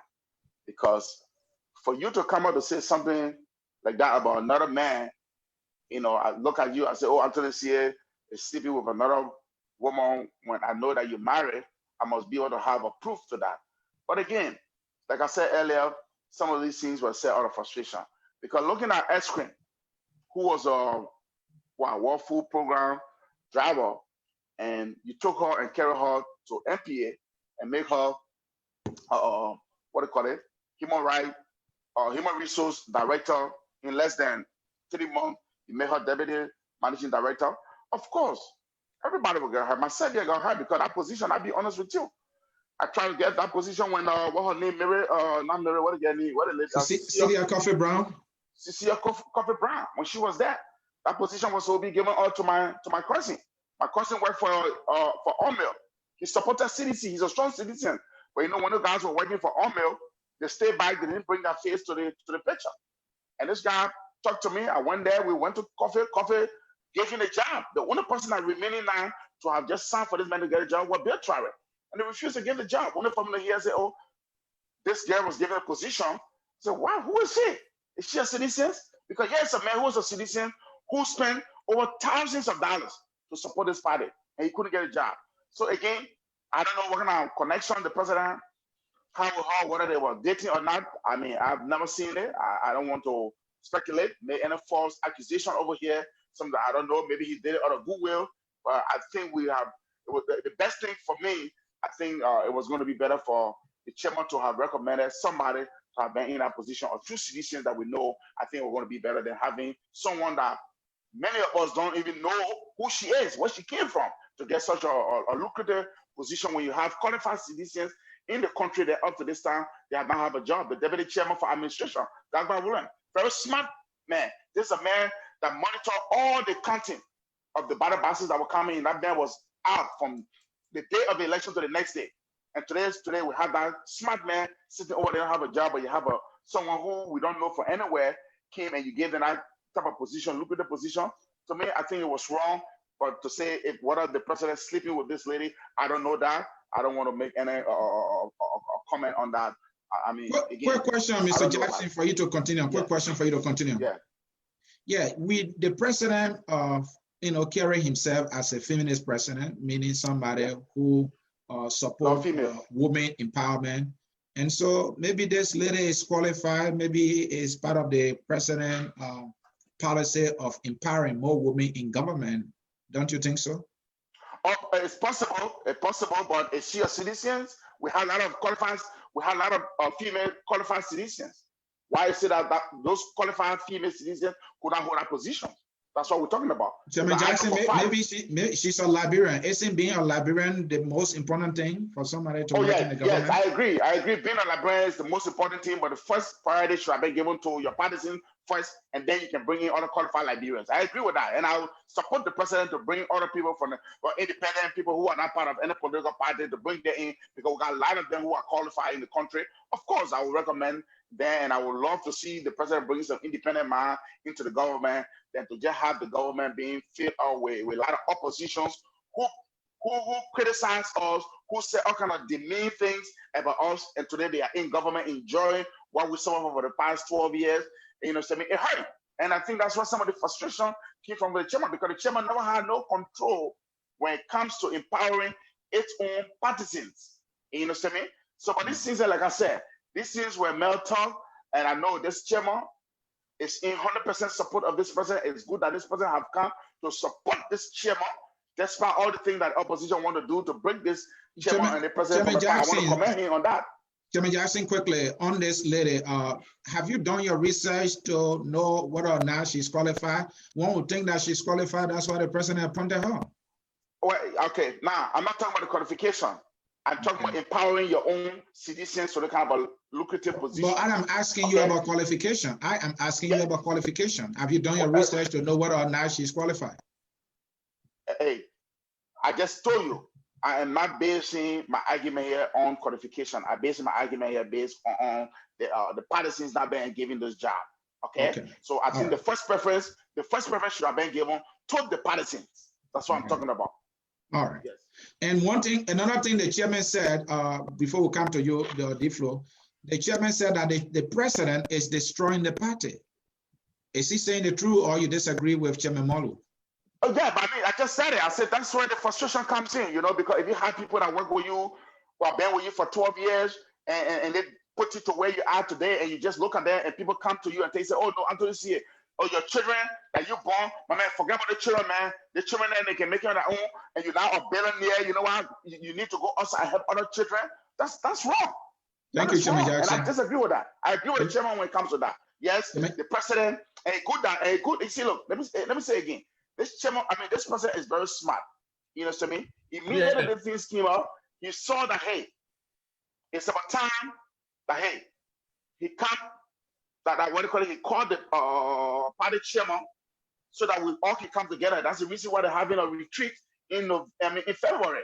Good thing is, my church, hold on, let me finish. Let me finish. Yeah. Few seconds, please. The good thing is, I do applaud that, because that's something that he called for when he was here last year for the UN General Assembly, that he wanted us to have that retreat. Unfortunately, it didn't happen, but now that all these things coming up, he called for this retreat. We got over 200 Liberians, partisans, CDC partisans that will be traveling. Myself will be there. I will not purposely go in there for that conference. Yeah, but Chairman, that is completely different from our topic. We have 10 minutes left. I want us to cover most of the things we have left. All right. Yeah. DFlo. Yes, sir. You're just listening to the chairman. What's your response? You know, I'll take it from the back. The president is trying to play you guys again. He played you guys before for 12 years. When he became broke, you always sending him money in Liberia for him to take care of his womanizing habit. Now he's ready. They send him no money. I disagree. I'm not you. Please do not interrupt. Chairman Jackson, please do not interrupt. Some of you in the party, president's trying to play out again. That's one thing about some of you don't never learn in politics. You and the man struggle together. You are a well-educated man. You are working on your master's degree. And the man cannot give you a position in the government. But here you are sitting there talking about there's a retreat coming up. When of course you got thousands of citizens with master degree. And let me tell you from one person, for example. A few days ago, he posted this, Dr. Zauro. He posted this thing, President Jaruya. I said, look at this man. They fool you before they come and fool you again. Let me speak in a Liberian way. Let me be very frank to you people. You are not smart politicians. John, we are just going to use you again for this midterm election, 2020, I mean. And then after that, he will sell you again and go back to his ice creams and their family members. You look at a driver. You just say your cousin will recommend it for the job. West Cecilia Coffee approved. But he does not have what ice cream was given by God. And that is why he did not get a job. This is not about qualification. This is about the difference between a male and a female. With a female, when it comes to Jaruya, is what he benefits personally from interaction with that person. With a male, it's a qualification he's not looking for. He is looking for what? What he gets between them. His enjoyment, his ability to enjoy that feeling. That is what the man cares about. He does What feeling are you talking about, DFlo? Sexual feeling. Sexual feeling. The man, that's all John Weah wants, is a sexual feeling. It has nothing. And that supersedes qualification? The president is married, man. My man. Chairman, stop interrupting, please. My man, Uncle Joe, don't tell me the president is married. Because I say I don't want to call names here. That is part of what Liberia's politics is. People are legally married. In Liberia, it's legal. It's legal for the president to be sleeping around. That's legal in Liberia. I don't respect that marriage thing that he's carrying around. So what you say about Donald Trump? Okay, so now again, we're talking about the United States.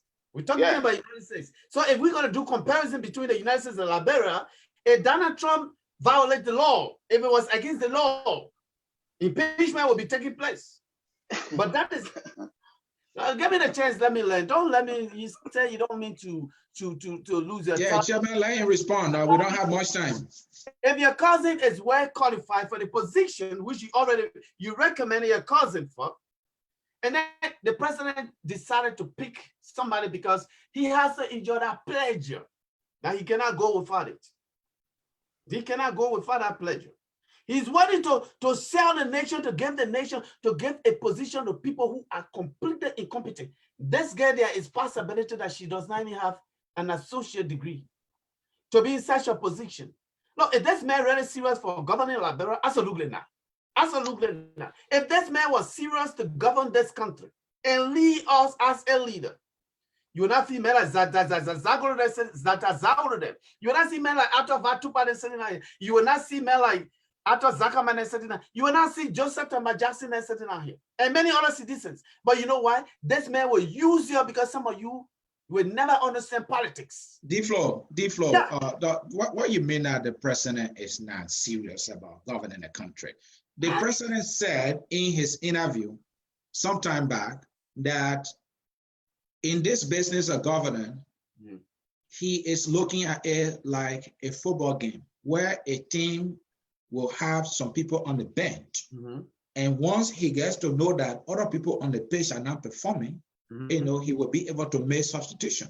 And in his interview, he said his economic management team is doing a good job. Samuel Twe is doing a good job. So yes, they are doing a good job because the good job for him to make substitution. And these people like Mr. Jackson who are on the bench, is 90 minutes play. Let me learn. People like Tama Jackson and Aseva Tubar and Ato Zakaman who are still warming the bench will keep warming the bench in as much as these people are performing on the pitch. What you say to that? Yeah, but this is what I have. Soccer is 90 minutes. A former soccer player, I'm a former goalie of a soccer team. I play soccer. So when you speak of a team, which is 90 minutes of interaction, right? So when you are a coach of a team, there are a number of things you're looking for. You're looking for people who in a defense that are willing to protect the government. I mean, to protect the goalie, to protect the goal. And the goalie, so that the goalie can continue to perform, can be energized and believe in himself. In a foul, you depend on everyone from the 11, the 7, the 9, the 10, for them to what? To force in with a force and what? Have the determination to score. But if these two sides are not functioning very well, you go straight to your team. In a case in politics, 2 years, we are running into 2 years. No government that I know that is underperforming that has gone without reaching the bench in 2 years. Una John Weah. And you know why? The reason why he cannot go to that bench. There are a number of reasons why John Weah will never go to that bench. One, he is incompetent. He's aware of competent people around him. Two, they saw positions to people that these people cannot be removed. And I'm going to be on the record. Do you have evidence of individuals in the party or the government selling positions I want to be people? on record for this. There are some names that, look, when you're in the city, you can't call names. What you mean in a business you can't call name? You just called Joseph Jackson name that he's warming the bench. Ato Zakama is warming the bench. Yeah, because look, I know a minister who have said publicly, my man, you don't want me to go there, right? I know a minister. Look, John Weah is not just a womanizer. John Weah is also gay. No. D-Flow, we don't entertain that. Well, go ahead and conclude so Tama Jackson can come in. You're pushing me. I'm telling you, because I'm about to talk about a minister who has said that he and John Weah have an interaction. What we mean that what connection or interaction? I keep telling you that certain things I don't want to say, but you keep pushing me. And then when I say it, they say, no, we don't entertain that. John Weah is not just a womanizer. He's also a different side of him. There's a different side of John Weah that I don't want to talk about. What is that side, D-Flow? You keep pushing me, and I don't want to go there. That's what I do. This is what I do. I push people to give information. John Weah is a womanizer. John Weah is also on the other side. What is other side? I know a minister who have said to me, that I will never be removed. Minister Wuru. And what was the reason? And what was his reason? Minister Wuru can boast of it and say, John Weah cannot remove me from here. Because he knows what he and myself are on. Don't push me, my brother. Don't push me. You said a lot of things, and I think Chairman Jackson, it will be unfair to Chairman Jackson not to bring him here. Chairman Jackson, D-Flow is saying some things here. Yeah, I got it. Hey, Mr. Moderator. Mr. Moderator. You are highly protected. This is very, very unprofessional for D-Flow to come here and sit here and say the kind of a demeaning thing about a president of a nation. This is very wrong, and I never expected him to have gone that low. That this president is also a gay. Diflo, you need to retract that statement. I will ask not. you politely. I will not. I'll ask you politely. I will not withdraw that statement. You might have your personal differences with this president, but going that far, and you know within yourself that it is not true, because you know, look, we got to be mature enough sometimes with issues. I know you talk about controlling emotion. Some of us don't control our emotion. We just talk out there, and that's what you're trying to do right now, Diflo. It's wrong. You can't do that. How are you going to look at the president and say the president is a gay when you know that it's not true? You're not going to campaign yet. If that's what you're going to use for campaign, you will not win this president again. Hold on, Diflo, let Chairman Jackson respond. Diflo, let Chairman Jackson respond. He didn't interrupt you. If that's what you're going to use for campaign against him, you're not going to win that. Because this president has helped a lot of young people out there, a lot of young men out there. If this president was engaged in that out there, but now we have heard these things from a lot of the young people that he sponsored in school. So stop this kind of a behavior, man. I got too much regard and respect for you to come out here and make such a statement against the president because you have a disagreement with the president. It's not right. Wait a minute, Chairman Jackson, on the issue of womanizing, Chairman Jackson, on the issue of womanizing, what do you say to that?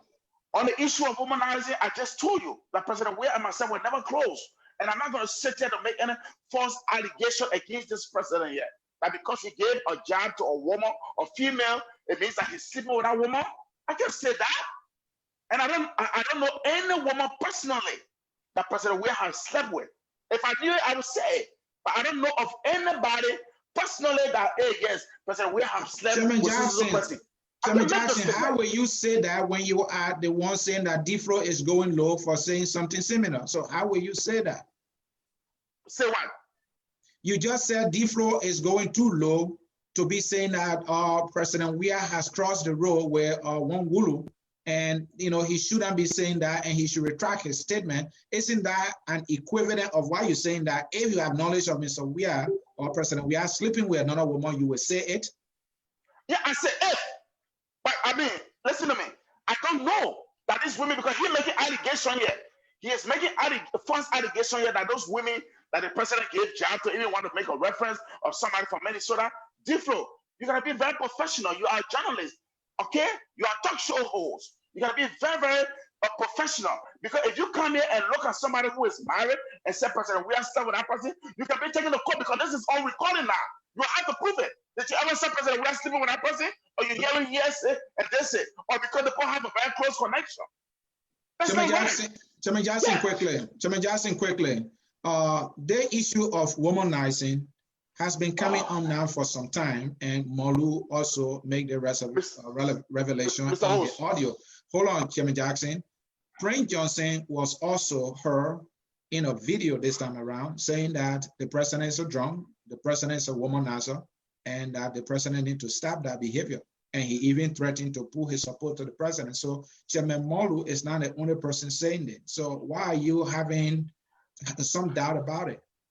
No, yes, I have a doubt about it because I don't have no proof. So I can't sit here being Sunday today to come and make an allegation, or agree to a statement that was made by somebody because they were angry or because they had some disagreement with the president, and then I say, oh yeah, that's true. He's sleeping with this person. He's still rapping. No, I will not do that. I will not do that. If I knew of anybody, that's a different thing. Okay, because like I said, this president myself was never like that. Okay, we got close during the campaign. We met so many times. We talked, we ate together, and that was it. And all the time around this president, not a day I ever heard him or any of his ear around him talking about woman business.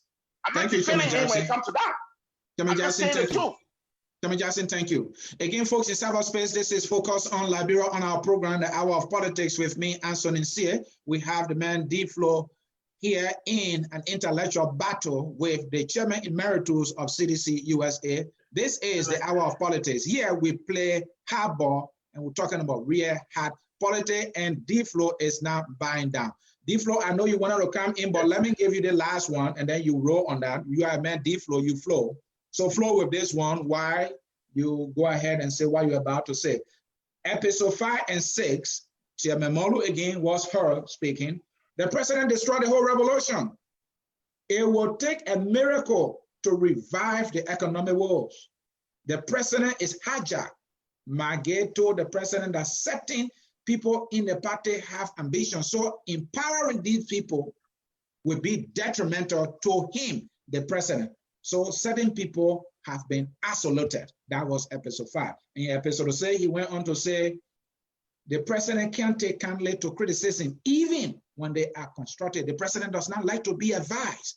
Should we be worried as a country and people that our president is being talked about in this way? The president just spoke his mind. This is absolutely everything you heard on that clip. Everything that the chairman said here is something that CDC themselves behind the scene can tell people. They have said some of these things to us. And then when I listen to my uncle talking about these differences being mature, is the president a mature human being? The man who takes something that is a public resource, right? The 2 cars that was given to JMB, I was in the fence when the cars came. I still remember one of the color, one of them is brown. So those things were not brought from, those things were never, they were never bought with his own money. For him to come out and act like an immature man, so you want me to respect an immature man, immature president you have because he carries the name president? Well, he does not respect an elderly man, a man with integrity called Joseph Yimabaga. You think I care to worry about Joria, to respect him? I don't have respect for the man. I don't have. The man does not respect the nation. D-Flow, hold on. You're talking about integrity and you're talking about Ambassador Boaka must be respected, or VP Boaka. VP Boaka also made a statement in which he said that, talking about mosquito, and in this statement, he was referring to the president as a mosquito, that you can't burn down your house because of mosquito. I think that statement was very low. What you say to that? That statement was not what he spoke as a mature person. The man spoke as a mature. Look, when you listen to the omens, I tried with this omen throughout the campaign. I tried with 2015. It's 2015, JMB and our friendship started building up. So from 2015 all the way to 2017, when you try with him, you can see maturity in him. But that's not what John we are. If one of those CDCs, I will go respect the man. These are the very people when I resigned from their party, when I withdrew my support, they look at a man like me, the way to sit with a woman, that kind of feeling you get. They look at me and say, D-Flow gay. Do I look like? People who know me in Minneapolis, they will say, you might be crazy. You might be crazy to look at a man like D-Flow and say he's gay. For them to look at me, then you want me now to tell your president that he's gay? Yeah? The man does not, you don't respect people. When you withdraw your support from a crazy club, because CDC, they call you gay, you want to look for a job, you want to look for this. Who is, you think I look at one of those people that want to pop it, I look like somebody that you consider and protect a man because you have to be employed before you survive. That's not who I am. As long as John Weah does not respect other people, I don't have no respect for this man. I respect the office of the president, but not John Weah, because the office of the president is different from John Weah. Thank you, different from John Weah. Thank you, D-Flow. Chairman Jackson. Yeah, D-Flow, nobody will stop you because it seems to be that's who you are. So you will not respect the president. You make those statements because you have your own personal disagreement with the president. That's fine. Nobody is going to tell you what to say and what not to say. I'm just telling you that you need to be very professional, because it will not be a good thing if I come out tomorrow on your show and tell people that D-Flow, I know D-Flow to be a gay, when you don't have any proof that this man is a gay. So I mean, that's what I want to say. The proof is that the proof there is everyone that knows me in Minneapolis. D-Flow, let the chairman land. Yeah. Oh, I thought he was no, I mean, he asked me to respond and you're just interrupting, Yeah, but anyway, my brother, look. So let me connect you, Chairman Jackson. We were talking about episode 5 and 6. In 6, Chairman Molu said the president does not take criticism kindly, and even if it is constructed, and the president does not even like to be advised. Should we be worried? Do you have any knowledge? Because you say you came close to this president. Is he somebody you know who doesn't take criticism kindly, even if constructed? Well, I would say this, that the president, the chairman has a more close connection to the president than me. Okay. So I would say hear that maybe he knows where he's coming from by saying such a thing. But I know today the oppositions are taking these tapes to run with it, and they think they can use it against the president tomorrow to win election in our country. If that's what they're depending on to win election in our country, then I tell them that they're going to lose. Seriously, because CDC is going to be unified, and that will be my closing statement. I will hold on to that, what I want to say in my closing statement. CDC is going to be unified. You know what I mean? So if you think you're going to hold this tape against this president to win election, then I'm sorry, you're on a losing side. All right. Thank you, Chairman Jackson. Gentlemen, D-Flow is having a show that is coming on soon. Here, I focus on Liberia as well. We are having a year-end program. I have some time. We can go up to 2 o'clock. All right. All right. I don't think we can go to 2 o'clock. Let's go to 1:30. All right. So can I just respond to the chairman? Yeah, yes, you can respond to the chairman. Go ahead. No, the chairman is going to keep that. He's not going to answer any of your questions. He's not going to be direct. He's a politician. Now he's becoming a pastor. So but you want me to say what you want me to say? You want me to say what you want to hear? I will not visit your church when I come to Florida. I will not visit your church because you're trying to be a pastor. Now you want to be for a politician. You want to be a pastor. So I don't know how you're going to have a man like me to believe that Jesus Christ is the Son of God. But let's leave that alone. Chairman, let me take you to this point. Look, any leadership that comes in power and focuses on its attention on hiring a bunch of people because they supported the party and they are not competent, you will have people like us to contend with. You have men like us to come and you walk to me and say, D-Flow, I need your support, and I'll give it to you. And I walk away from you and express myself to the Liberian people.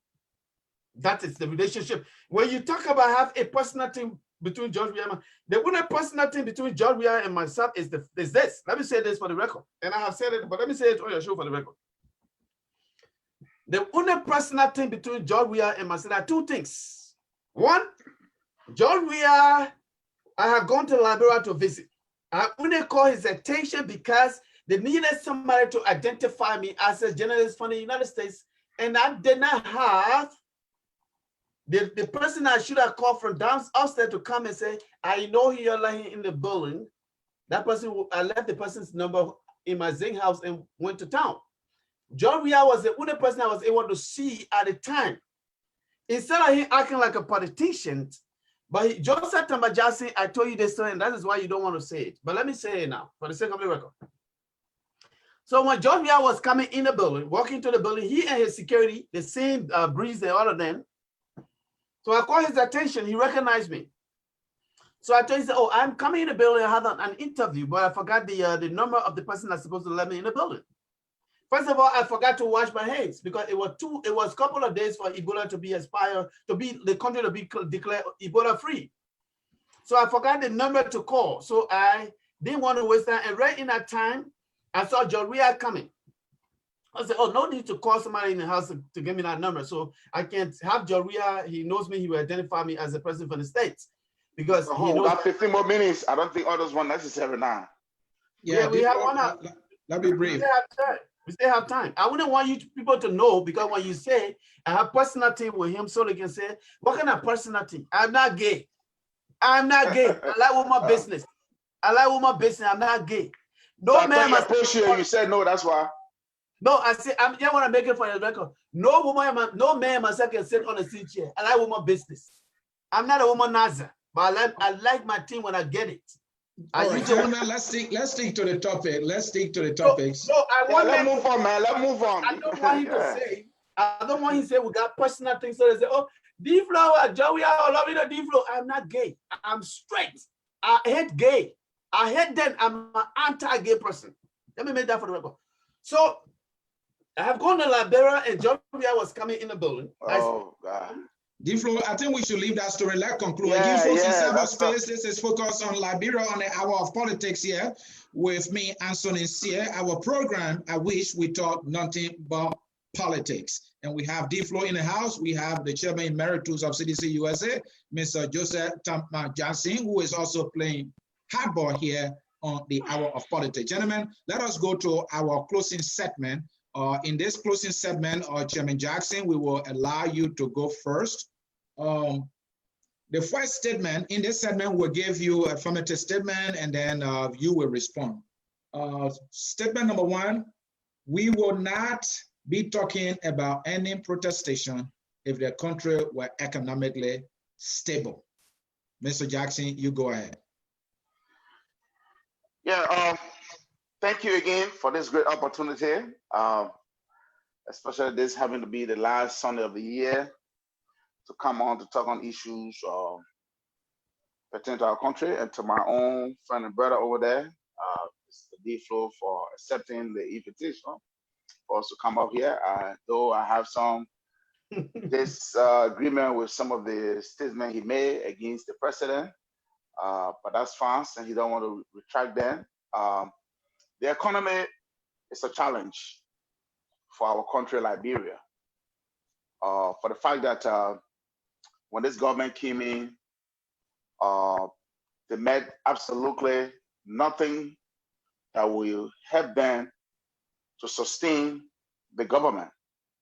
Ellen Johnson Sirleaf, Amara Conan, the former finance minister, her children squandered over $16 billion.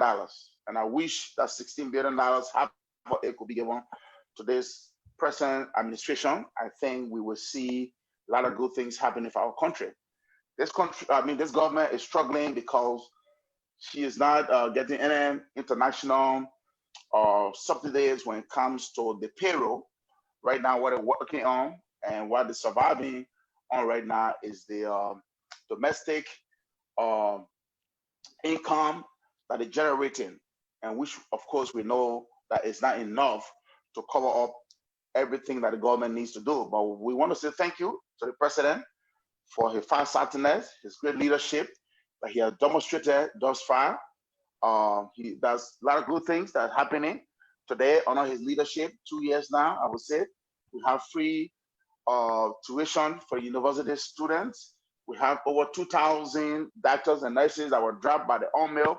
They were able to absorb them into the medical fee. Today they're on the government payroll, working for the government. Over 10 to 15 doctors were sent outside Liberia to specialize in that area of specialties. We want to say thank you to him. We see connectivities or roles today. We want to say thank you. The U.S. government, under his leadership, just a few days ago, has agreed to come in to help our banking system to see how they can help improve our economy. The international community have given over $2.23 million to infuse it into the banking system to help this government. And we want to commend him for a lot of other things that he has done and continue to do. Now, my disagreement with this president, and yeah, would be my appeal also to him, is that, Mr. President, you came from a political party, and this political party came together with two other political parties that formed the coalition. Okay, the coalition is the one that makes you to be who you are today. It was not your popularity, because in politics, it's three things that make you to win an election: the popularity, your money, and your education. Mr. President, the coalition came together and gave you all of those three things that I just named that make you to be where you are today. You cannot turn your back on those people, because at the end of the day, nobody will be able to defend you better than your own people, the people who stuck with you for 12 years. You know how some of them. And quickly, I will inject this into this. In 2017, when I was in Liberia, I saw one of the partisans came to me. He was going to Nukuta actually. He said, "Chairman, I want you to pay my way to go home." And I put my hand in my pocket. I didn't have nothing much. It was $200 Liberian. I gave it to this guy, only to find out that this guy was not going to use this money to pay his way to go, but rather to stop on the road to buy coconut, cassava, and water, a plastic bag of water to eat, just to have something in him to walk back to Nukuta and come back the next day. So while we're driving going, I saw him. I said, "But this guy told me you're going to get a car, but you're walking." So I told the driver, I said, "Stop." I said, "What happened?" He said, "Chairman, it's not easy. That $200 you gave me, I just took it, I bought something." I said, "Okay, jump in the car. We'll drop it up to Nukuta." Mr. President, those people, you need to bring them back together. It is not late. It is not late. Like I said a few months ago, that I gave you from now to March to bring back together your generals. Bring back the people for MPP or ALP, and the Congress for Democratic Change, you still have great opportunity. People still love you in the country. You are the most lovable person in our country. People still believe in you. But Mr. President, you will not, I repeat, you will not be successful if you leave your generals and the soldiers that help you to get to where you are. And I'm calling on you right now, Mr. President. If you listen to my recommendation, I know that you listen to the tape, or you're going to listen to part of this tape here. Here's my final message to you, Mr. President. I want you to make 3 changes for me in your government. 1, if you can bring Mr. Samuel Tour to the information ministry. 2, you take Mr. McGill and send to internal affairs, Mr. President. Mr. McGill, he ran a very good campaign. He was the cause. He played one of the major roles in making sure that you were elected. He still has a connection with the chiefs and the elders in those various counties. He needs to be to the internal affairs ministry so he can get connected with all the chiefs and elders, Mr. President. If you can do that, and also, Mr. President, I know you have some differences with some parties. Those people might have offended you in the past. But the Bible, the good book that you always talk about, the good law, he asks us to forgive each other. Mr. President, I'm asking you today to forgive all the partisans that you know that have offended you personally, that you have shown that, hey, those people cannot work in your government, Mr. President. Those people are qualified. These people are people that people are talking about, Mr. President. Please see reasons to bring those people on board. And I will recommend 1 or 2 of them. Mr. Gabriel Williams, the vice chairman for administration for the party. Bring this young man under your arm. He's very smart. I work with him. I know who he is. Secondly, Mr. President, Mr. Alban Tuba, you can use him as a chief of staff. He's very smart. He has the connection, Mr. President. You know what I mean? He will help you to build your administration and make CDC a vibrant organization. We all look at CDC to be a movement that will last for the next 50 years, Mr. President. It is too early for this movement to just die. And you are the only one, Mr. President. I repeat, you are the only one that can revive this movement. Nobody else can do that other than you. So, Mr. President, please call back your general. Let us have this retreat that is coming up in February. Let it be a retreat from the heart. Let it be a general retreat that everybody who have offended you, Mr. President, that you forgive them, that we all will come on board. This party is our party. What I did for you the last time, I am willing to do it for you again, and I will do it for you again. I will sleep in the trenches. I will come down to Monrovia again. I will campaign for you, Mr. President, because as I look personally, I have not seen anybody right now that can stay in front of you when it comes to election in our country, to win any election in our country. The people still believe in you. You only have to, what they call it, waking up their faith again in you. Please, Mr. President, may God bless you, and I hope this tape you will listen to it and take some of these advices that I'm trying to put down here, Mr. President, so that we all can come back together. Henry Costa today is giving more relevant. It's because of you, Mr. President. Today we don't have no citizens who can go against Henry Costa. Why? Because we all are disenchanted. Because the way you have pushed us away from the party, this notion of CDC, I mean, this government is not a CDC government. It's not true.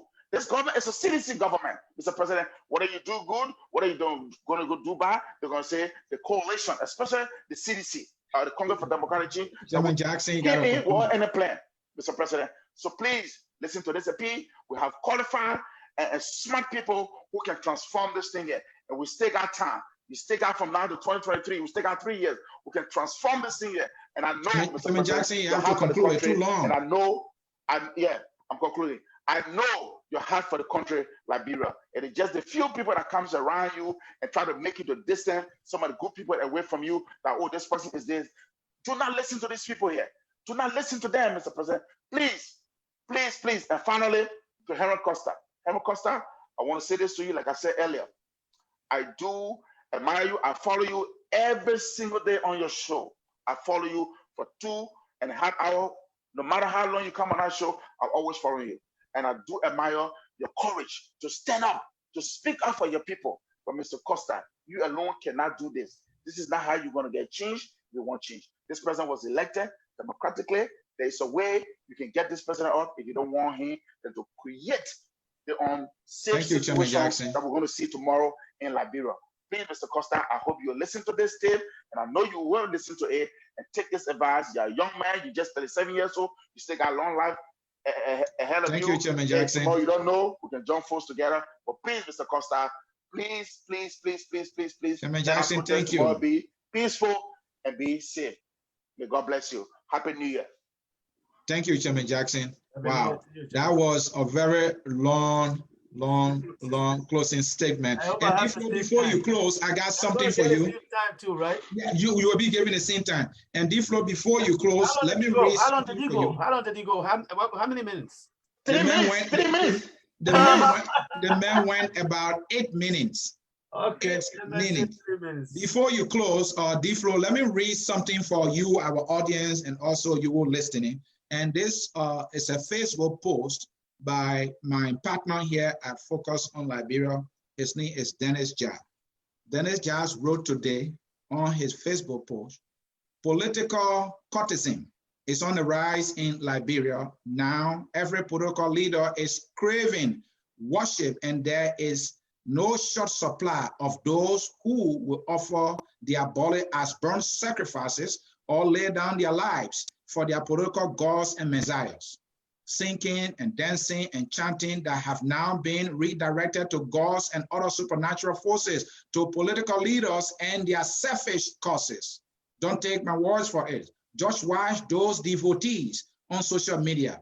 The chants are endless and may seem disruptive to an ordinary person, but that is how their gods demand to be worshipped and adored. This court behavior has engulfed, if not interfere with our daily lives so much that many of our folks only align or identify with those of the same political group in real life. They has become so bad that even on social media, they religiously follow only those of their political cult for birthdays and special events. Watch members of a given cult in a single file and first in line to deliver their flattery. You see my face, but you don't know my heart messages. Let's get real. Protocol courtesan keeps one in a bubble. Get out and get knowledge now. That is from Dennis Jah, who is our partner here at Focus on Liberia. D-Flow, Yes, sir. please, you can give your closing statement and we will get you the same 8 minutes.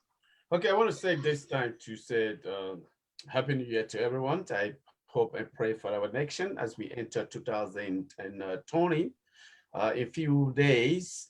And I also want to take this time to take a special one for my brother, my uncle, Thomas Jackson, so he can see the light, just as I saw the light when I returned from Liberia. I said this because behind the scene, what you tell us is quite different from when you appear in public. You've made some recommendations here. Looking at your recommendations, you talk about your generals. Those generals will be brought back because John Weah knows how to use you people. He knows how to use you people. He's going to bring all of you back. You will use that for the 2020 election. You'll win some seats. But I can assure you, you'll win 5 seats. 5 seats out of what? 15. You'll take it as, you'll still have popularity. I'm going to count you in 2. In 2. But I would say if you win 5 as maximum, 5 will be the highest they will win. But let me not go there. All your generals then will bring all of your back. Harriet Alpha Tupa will be brought back. Ato Zakama will be brought back. Harrison Sasa will be brought back. Joseph Tamba Jackson will be right there. And all of you will be there. They will use it like dummy, like donkeys. Let me go quickly. You talk about how you want the president to take crooked Samuel 12 from finance to information. What is this experience? Again, we come back to the same question, this incompetency. You take a man with a degree in mathematics, economics, and bring him to finance ministry, to information. What does he know? Is that because when he's talking, he's sweating? He's making his hand like this? Is that what makes him qualified for just for information? Absolutely not. He's incompetent for that job. Just as the airport crooked grocery boy Eugene Lamifa gone there, that he comes up and lie that he had a rate of arrest from the court. That's the same way you're going again. We keep telling you, appoint people based on their education and their qualification. That's what we call misplace of employment. The man is educated, but you take him from finance and carry him to information. That's misplace of employment.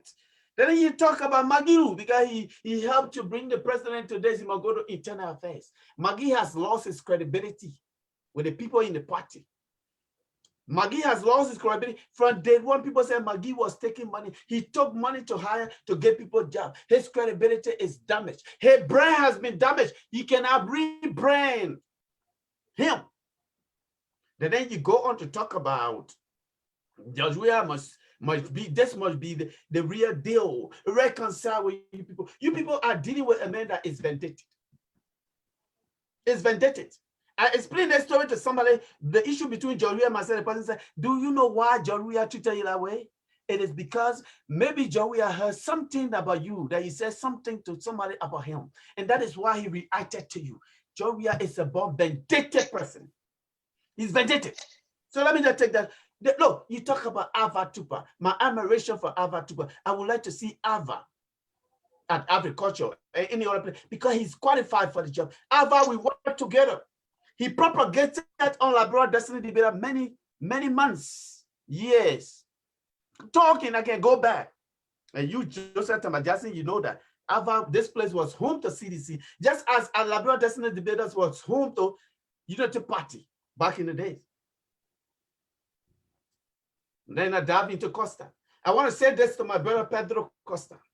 I support you not because you have the biggest platform. One of the reasons why I support you is because you are a man of the people. You are not afraid to speak your mind and expose any government. Just what you see, everything that Pedro is saying today, there's nothing new there. Absolutely nothing new. Yesterday, Pedro was your hero. Citizens, oh, yesterday he was your hero. Why is it that today he has become your number one enemy? Oh, you wanted to use him just as Crooked Toy wanted to use me and continue to feed himself where he would give me fake news. This is the same way you guys go. You use Henry Pedro Costa against the Unity Party. And nothing that I say Costa is doing today that he did not do yesterday. Everything that you see coming from him, it is because he has asset. He has a political capital, information base. That's what we call political capital. When you have access to information, is their political capital. So he uses it wisely. As you look at the tip from Olba Moru, that's from Pedro. Look, you people got to be ashamed of yourself when you want to silence critical voices. I said critical voices. You people want to silence Pedro Costa because you don't want you don't want him to wash your clothes in the political space. You guys got to be ashamed of yourself to bring a man to state power who was broke, begging people around here, and all of a sudden the man has built himself houses. All of a sudden the man has built himself mansions. All of a sudden the man has a private jet. All of a sudden the man is eating all ice cream. You're gonna be ashamed of yourself. This is not what this is not why some of you put your integrity on. But it just happened, and you have no other means to back up because some of you are still thinking that politics is the only way for survival. And that is why you will never back up for this man. I have come to tell you, fellow Liberians, that Joria cannot silence us. We can be threatened. We can be threatened. I fear nothing. I'd rather die for the sake of my country. I'd rather die. But telling the Liberian people that this man is the wrong man to be in the leadership of the country. Nobody trusts him on the international front. The man is a 419er. The man cares about himself. He cares about himself. A man who cares about the country will not call a speech for the nation. A man who cares about the country will not attack a political leader of a man of an integrity called Joseph Yimabokai. Will speak to the issue and approach it with respect. But in the case of the former broke soccer player, what did he do? He had to talk about Joseph Yimabokai's privacy. How he gave him $25,000. How when Joseph Yimabokai was saying, hey, who pay a medical bill and not me? Joseph Yimabokai cannot even say that about me. I have done everything for him. Not because you take a Chinese phone and give it to Joseph Yimabokai when you won the election. That Chinese phone worth what? That phone worth less than $500. It's a Chinese made. My phone worth more than a damn phone that you get just in my pocket. Shameless president for you to have the audacity to open your mouth on a man and talk about things that you're not supposed to talk about. Who dare you to talk about me coming to your house and eat? It means that I don't have food in my house. That's social capital. That's what we call social capital. I can go to the host of this show, sit and eat to his house. Does not mean that I don't have food in my house. But because that's how we eat. That's how we socialize. We are not mean people like white people. When you go to the McDonald's, you say you gotta buy your own McDonald's. So if I come to see Joseph Thomas Jackson, whatever he's eating, I must have the bite of it. So to hear this president first time to speak to the nation, all he had to do is to speak against a political leader. I have no more respect for this man. I have no respect for George Weah. He has crossed the line, and I have no respect for him. I respect the office of the president, but I have no respect for George Weah anymore. And tell to my brother Pedro Costa, do what you do. Speak your mind. Just be careful with some of the words that you use. Be careful with some of them. Because we don't want your supporters to take them as a weapon. But you are the man. And I support you tomorrow. I will be sitting out here. We know their plans. Their plan is that before we get up in the morning, they will They will take over Morovia. They will deploy police at the Bamuma checkpoint. They will deploy police Vatam. They will deploy police all over the city. So nobody can assemble. If George Weah wants peace in this country, we can maintain the peace. The way to maintain this peace is to have a political dialogue, not to silence your adversaries. And that is all George Weah believes in. He was a dictator. Thank you, This man is a dictator. And we must silence. Let's go about 12 minutes. Thank you, Diflo. Thank you, Diflo. And so, folks in cyberspace. All of you in a space of the media. We didn't even talk about the issue of Joseph Boycott, but he had an opportunity to speak on that. That's good. I have time. It's up to him. I have time. And so, folks in cyberspace, this is how we will conclude our broadcast at this time. There has been more than 2 hours of conversations between CDC Chairman Emeritus Joseph Thomas Jackson and the host of the Liberian Destiny Debaters, Mr. Diflo Flomo. What you heard there was the concluding statement of Diflo. Chairman Jackson have his for almost 9 minutes.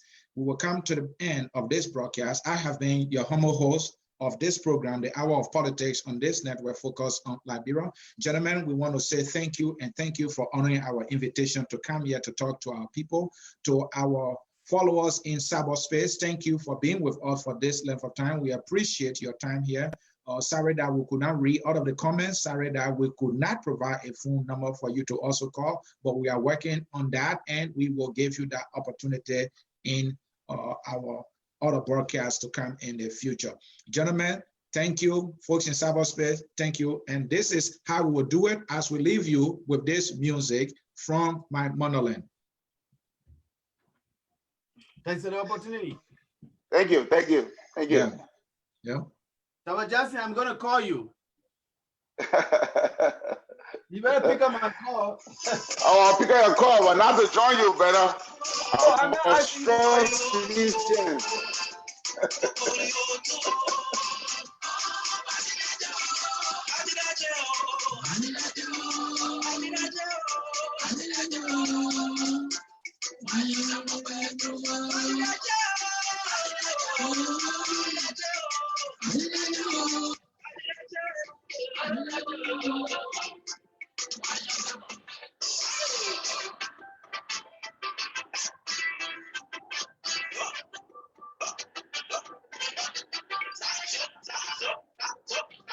And so, folks, we want to say thank you here. This is the Hour of Politics, and this is the end of our broadcast. As always, I'm your guy, Anson Sincere.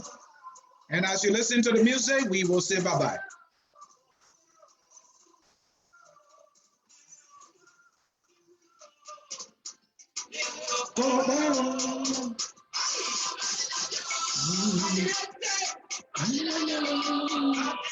This is Focus on Liberia.